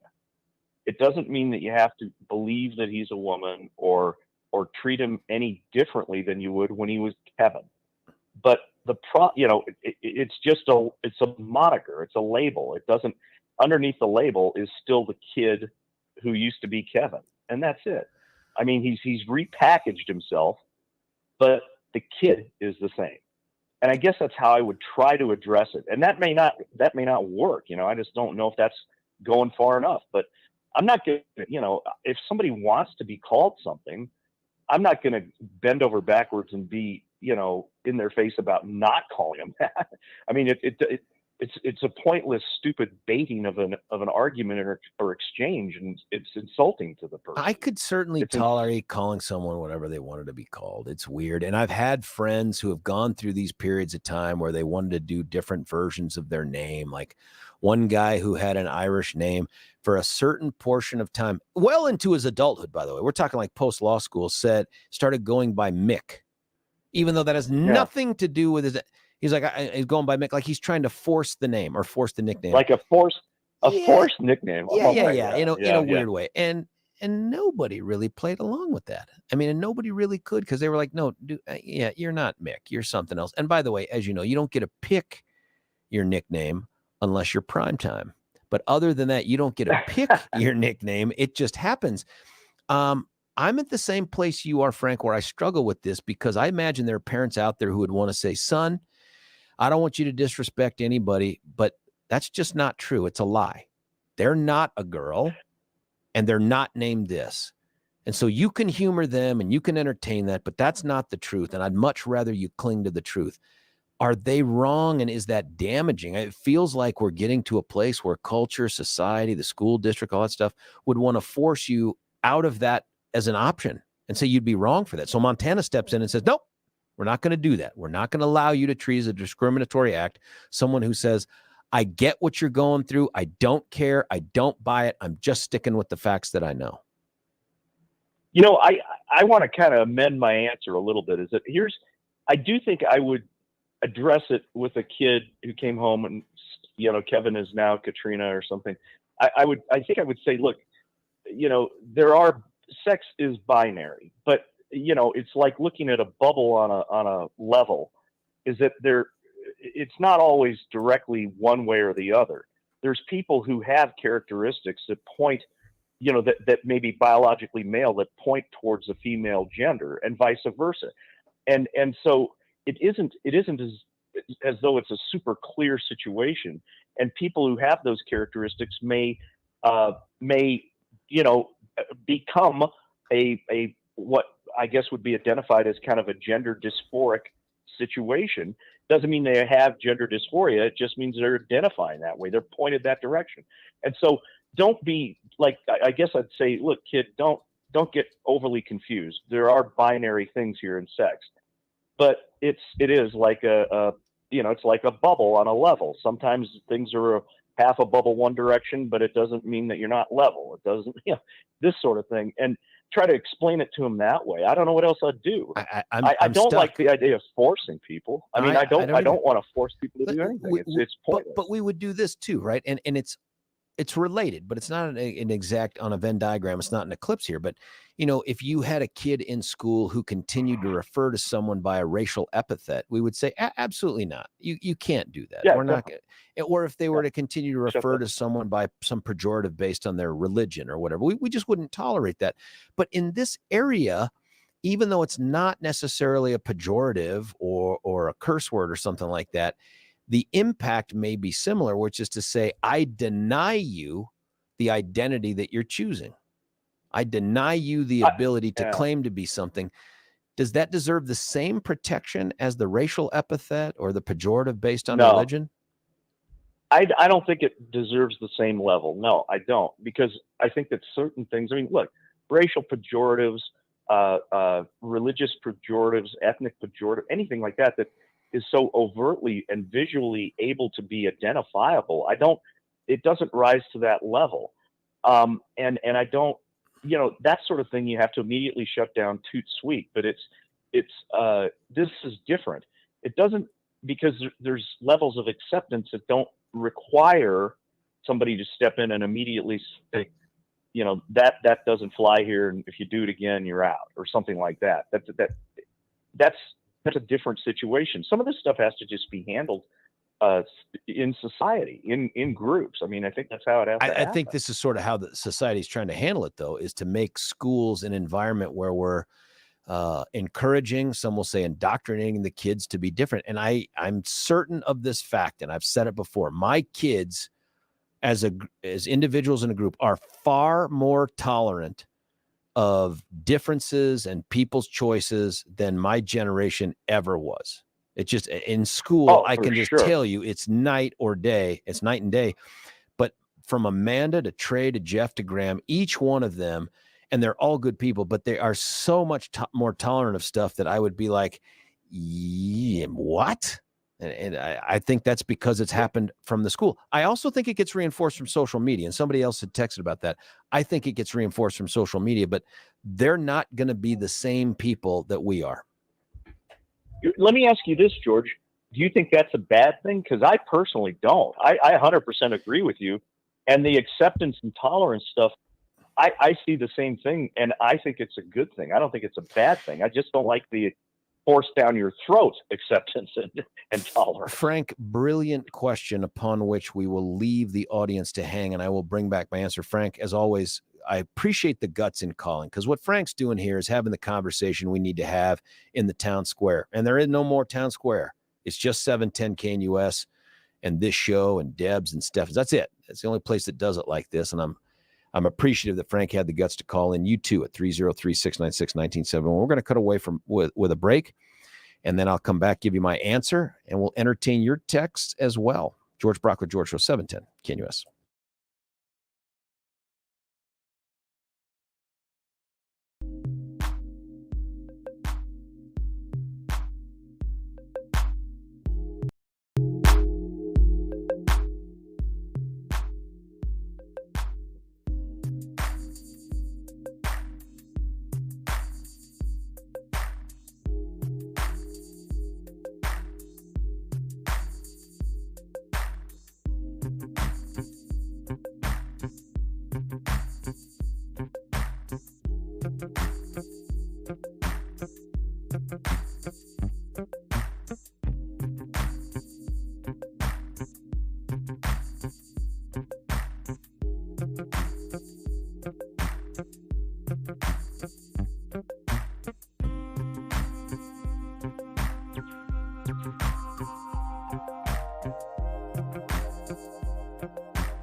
This is not Brass Monkey, which is what shows up on the thing here. This is Wonderful Boston. And my voice is slowly coming back. I think this is Amanda, isn't it? Which is so fitting. Amanda from Boston, Third Stage, I believe. A huge hit. Love those guys, even if they're out of Boston. George Brockler with the George Show, 710 KNUS. We've been talking about this thing. I did not think this topic would go this long, and it's a very interesting topic. Unlike most of the other things that we do, the engagement is really measured by calls, and it's really driven by calls. I'm telling you, there are very few topics we've covered since I've been on the radio that have had this much text interaction or tube text interaction. Whoever told me to call it tube text, you should have coined that phrase somewhere. You should have copywritten that because it keeps coming in. So here's someone from the tube text. You can start a conversation with someone, and this is, by the way, in response to you don't have to use someone's name to interact with them. And I'm like, if they don't see you, what are you going to yell? Hey, you. But this was it. You can start a conversation with someone with eye contact and or a wave. If you and I were face-to-face having a conversation, we could do so without calling each other George and Tim. In that scenario, there's a middle ground between capitulation and rudeness and hostility. I agree with that. It's just finding where that is. And the conversation continues. All of this, by the way, is available to subscribers at our YouTube channel. And if you subscribe, you get to interact this way too. If Kevin now wants to be called Katrina, just call him K. And I said, is that acceptable to Katrina? Does that even matter? Response, should Katrina's wishes trump all other considerations, including reality? Should another student be able to tell Kevin they're going to take a hard pass on calling him Katrina? I think so. Well, listen, that's it, man. That's getting right down to the nut of this thing, which is if you don't acknowledge that it's a reality, if you don't, and there was a texter here who had gone back and forth with me on, is this legitimate? Is it valid? Is it something that's medical? And I got the answer that I wanted, all that other stuff. That really comes right back to the debate that we're having here on this and whether or not there ought to be some protection for it in terms of the words chosen. And that's really all this Montana bill does. All this Montana bill does is say it is not going to be considered a discriminatory act for someone to refer to another person by their legal name and their sex. And I presume it doesn't say legal sex because the law in some cases is letting people go back and change that on birth certificates, which is cuckoo for freaking Cocoa Puffs. I don't get that. I don't understand it. I get saying, hey, we're going to create a vehicle by which people can say I'm a different gender and you're going to honor that and the law doesn't describe. I understand all that stuff, but changing a birth certificate? Man, when you change your legal name, we don't go back and scratch out the name on your birth certificate. We don't do that. If your father goes away or you decide that I don't want that to be my father anymore, I want a different father, we don't go back and scratch out your biological father's name. We don't do any of that. I'm sure someone's going to say, well, that's because the gender or the sex on your birth certificate has legal consequences. Okay. I mean, if you want to pitch a bill that says birth certificates shall no longer be the determining factor of whether or not you're a man or a woman, we're going to let it be some self-selection thing. Probably you can do it on the DMV website. So be it. I don't think that's smart policy, but here we are. More texts that have come in. If children are old enough to make decisions on what gender they want to be, and we should respect that decision, then they should be allowed to make the decisions if they want schools guarded with armed guards, and we should respect that decision as well. That's interesting. I think really what you're trying to get at is there's a whole host of things we say, you're not old enough, mature enough, or wise enough to make that decision. We're going to end up doing it for you. This shouldn't be any different. And then someone else with the helpful tip for me saying it's so convenient. Go to the Starbucks at Parker and Lincoln. Coffee cabinets just down the road. You were brave to drink that coffee afterwards. That's so funny. And we talked about the drag. It's not even really about drag queens or kings by word, but certainly by impact. And that's the Tennessee law that just passed the Senate that's going to the House. They have their own version. And the Senate side doesn't even reference drag. It's much more of an escapade, burlesque type description. And someone texted in, is it any different than Chippendales performing? Is it appropriate for Chippendales performing at school? Give me a break. I think that's a great question. I do think there's some similarities there. And the Chippendales thing is undeniably sexual. And for some folks who are very defensive of the drag queen thing, which is not any of the letters in LGBTQIA+, I think they're the plus.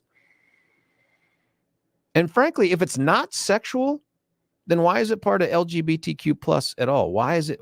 It's not about gender. They're not really women. They're not asking to be treated like women. They're dudes who've dressed up like women. And if it's not sexual, what's the point of it? I mean, if it's just performances, I think we say yes or no to performances all the time. But I think it's undeniable, especially, and Billy and I disagree on this. I just think it's undeniable that these people are less interested in being considered just women. Like they're not dressing up like they're going to a job interview. They're dressing up like they're at a performance or a parade or something like that. And, you know, the clothes that they choose are the ones that are supposed to amplify or highlight what they want people to perceive are female parts, and not in a demure way, in a provocative, sexual way.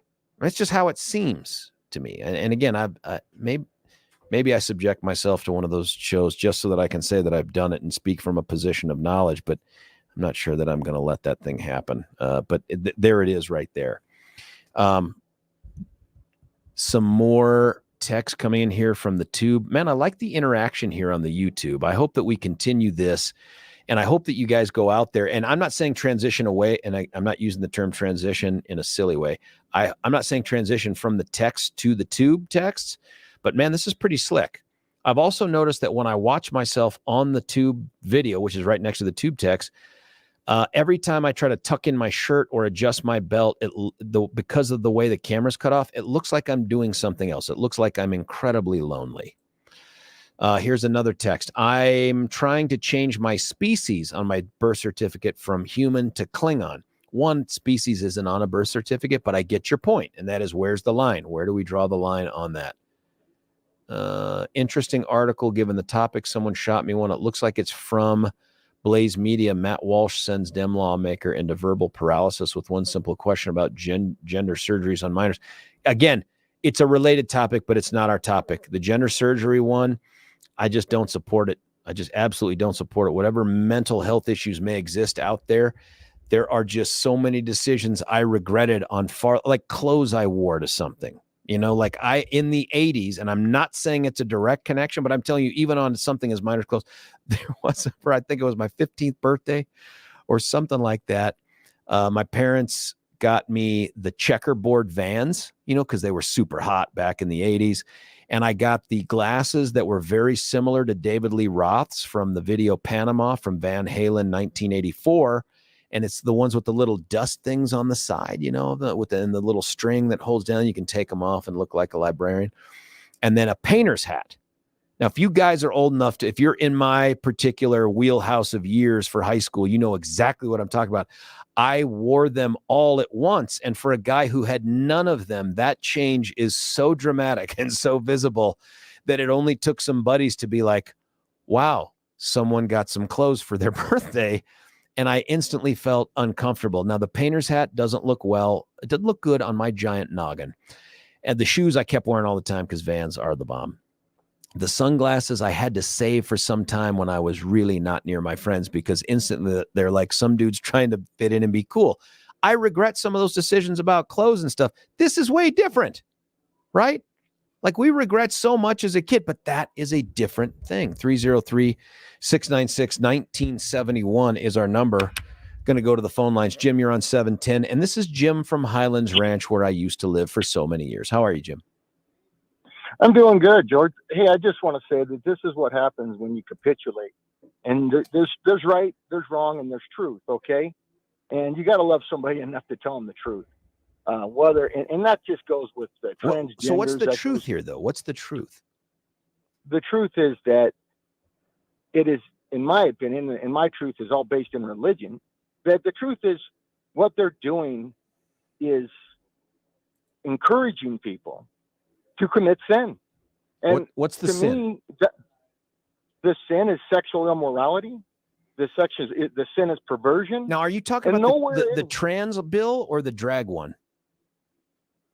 I didn't know there was a difference. I mean, anytime you get into where you're condoning kids, when you say it's okay to call Billy Sally, that is a confusion thing, which is detrimental to that kid. And the truth but is it a sin? Truth. Is it a sin? Yes, it is a sin, because anytime Jesus said it was a very specific thing. Anytime you lead one of my little ones astray, you'd be better off to have a millstone tied around your neck and dropped in the middle of the ocean. And that's exactly what people are doing by this nonsense. It's just truth. And when you encourage that, well, you're going to bring down society. Jim, is the answer then, at least according to your religion, is the answer then to be intolerant, disrespectful, and push back on it? Is that the answer? I didn't say be disrespectful. I say do it in love. It's no different than how you. But how do you do it in love? Discipline your kids. How do you do say, it? Look, all right, Kevin. I think you were telling Kevin. You want to call Katrina, Kevin. I will not participate in that. Kevin, I believe what you're doing. I love you too much to lie to you, Kevin. I love you too much to say I'm going to tell you it's okay to do this, because I believe in the end, what's going to cost you is your soul. It's going to cost you your life. What makes it a lie, though, Jim? What makes it a lie? What makes it a lie is because the truth is, Kevin, you're not a girl. You're not a girl. Now, you may have a mental illness, and I love you, Kevin. I love you to death. But I am not going to I will not participate in your demise. I'm going to tell you the truth. And if that costs us our friendship, that costs us our friendship. But I guarantee you, I will not be part of this thing where I drag you down and tell you it's okay to sexually mutilate yourself, take all kinds of drugs to turn yourself into a woman. It's an absolute, complete and total perversion. It's immoral. Jim, I get it now. I get what you're saying about the fact. I understand that, and I appreciate the approach. But can I take it back to something else you said early on, and that is, it's a sin. Is it a sin for Kevin to dress like Katrina and want to be called Katrina? Is that a sin? It's a perversion, and yes, that's a sin. It's a perversion because it's different than what God intended. Exactly right. God created man, God created woman. Okay, then let me ask you this. Is plastic surgery a perversion? I think plastic surgery, to an extent, depends on what you're talking about. But if somebody's doing it in vain, yes, vanity is a sin. Yes, you shouldn't. And I'm not saying one sin's worse than the other. I'm saying sin is sin. And there's only two kinds of sin in this world. One that you ask for forgiveness for, and one that you don't. And when you encourage Kevin to go down this road, why would Kevin ever turn and say, look, I need help. I need help to turn from this sin. And as far as plastic surgery, I mean, yeah, if you're doing this just to make yourself sexually desirable, and there's a reason for that. But I would say, yeah, vanity is a sin also. Yeah, I would agree with that. Final question, Jim, and I really appreciate the conversation. What if Kevin doesn't believe in your God or believe in your religion? What do we do? What is the school supposed to do? Well, the school's hey, I don't think anybody should treat anybody with disrespect, but I have the right to tell anybody the truth. And if Kevin, if they make it illegal for me to tell the truth or to tell what I believe to be the truth, that's wrong. I should never be forced to call Kevin Katrina, ever. I got to believe that this probably, Jim, more than anything I've articulated, is the reason why Montana is going down this road with this bill, is because what they don't want to do is they're not going to promote your religion. They're not going to promote your truth, but what they're not going to do is to prohibit you from expressing that in a respectful way. That's an attempt to either save your friend or to at least not adopt the I don't know, the reality that they've created for themselves. As always, Jim, great phone call. I'm not sure everybody agrees with you, but I appreciate the approach. It's just hard once you start doing the religion thing in school.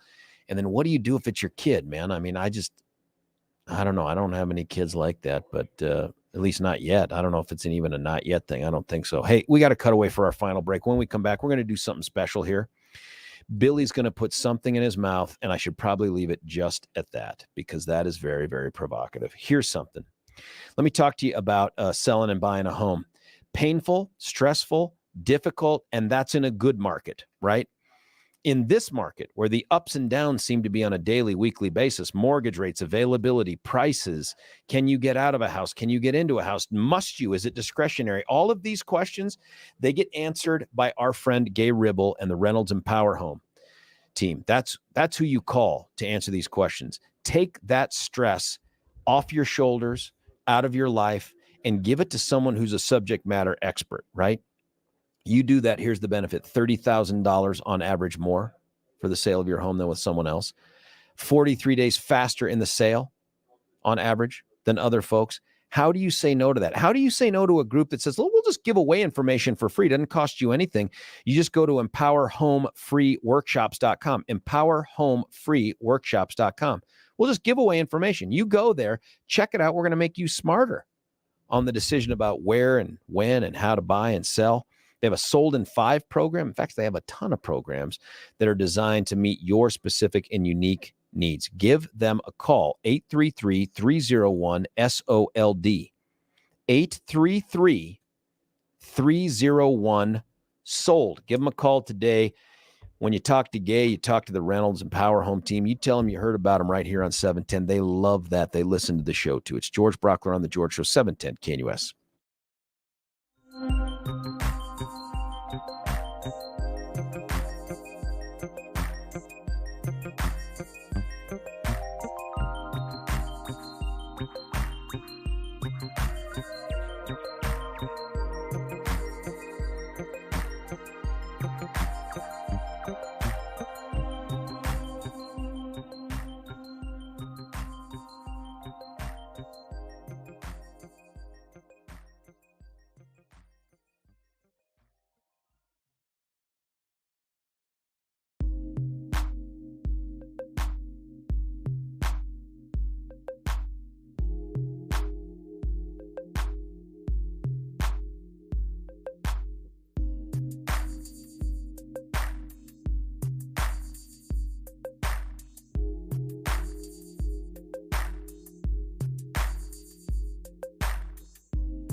They're never going to hear it on the podcast, but it is somewhat fitting here. George Brockler back for the final segment of the George Show before we turn it over to Chuck Kirk. And then you guys make sure you're here when we go live and local at 3 with Deb and 4 with Steven/Stefan.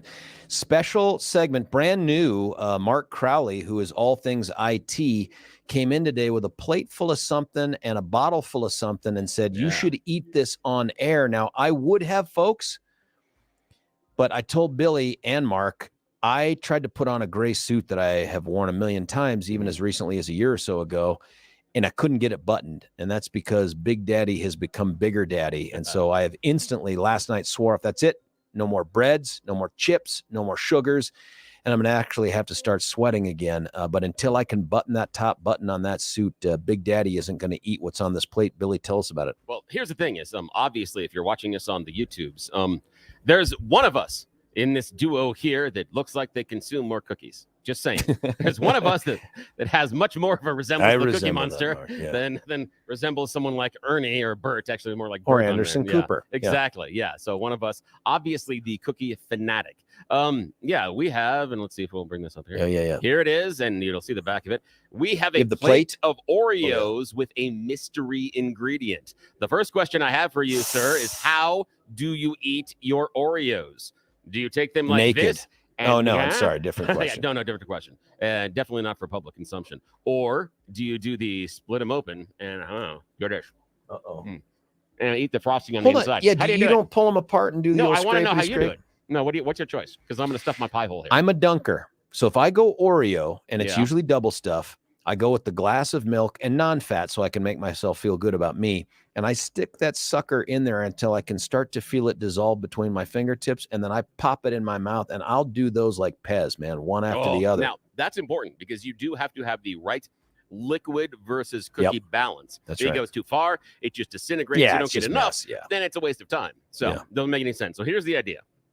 This is courtesy of Mark Crowley, but I think we're going to call this new segment, Does It Fit in Billy's Pie Hole? I think that's what it's. It's a working title. We're the list of what it. doesn't is shorter, but this is what we are putting on our Oreos. There we go. It is sour cream. Any special kind, like a specific kind flavored? Kroger. It's Kroger. Yeah, it's the store. It's the store brand. Right out of the King Soopers universe. I'm looking at the. Oh yeah, and it is still before the. Did you look date. at the use by? Okay, that's just what I was huge. Doing. That's so huge. So big. Mark was going to come in and go, "Ha! You have botulism." Found this in my trunk. Give it a shot. Okay, so we've got there's the on top of the cookie. We've got the sour cream, and we're gonna.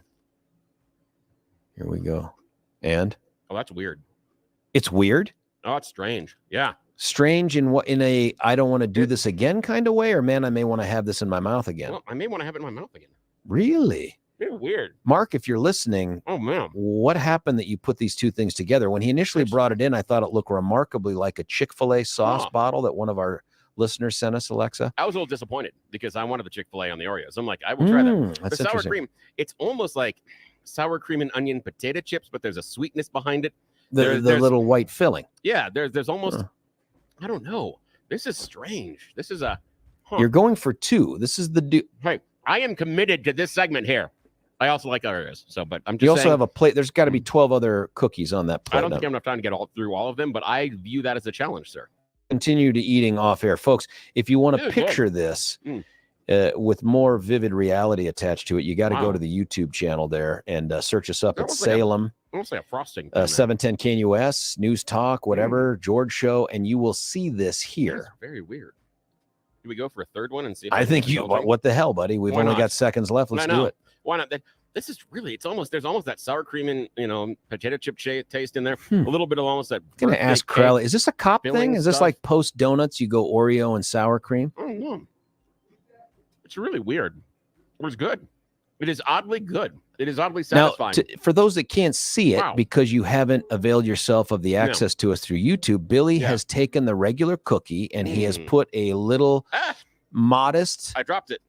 Oh, a modest amount of sour cream on the middle, on the top, and then he has just bit right. He didn't throw the whole thing in his pie hole. He went bite into it, kind of made it a 2 or 3 bite kind of thing. That's interesting.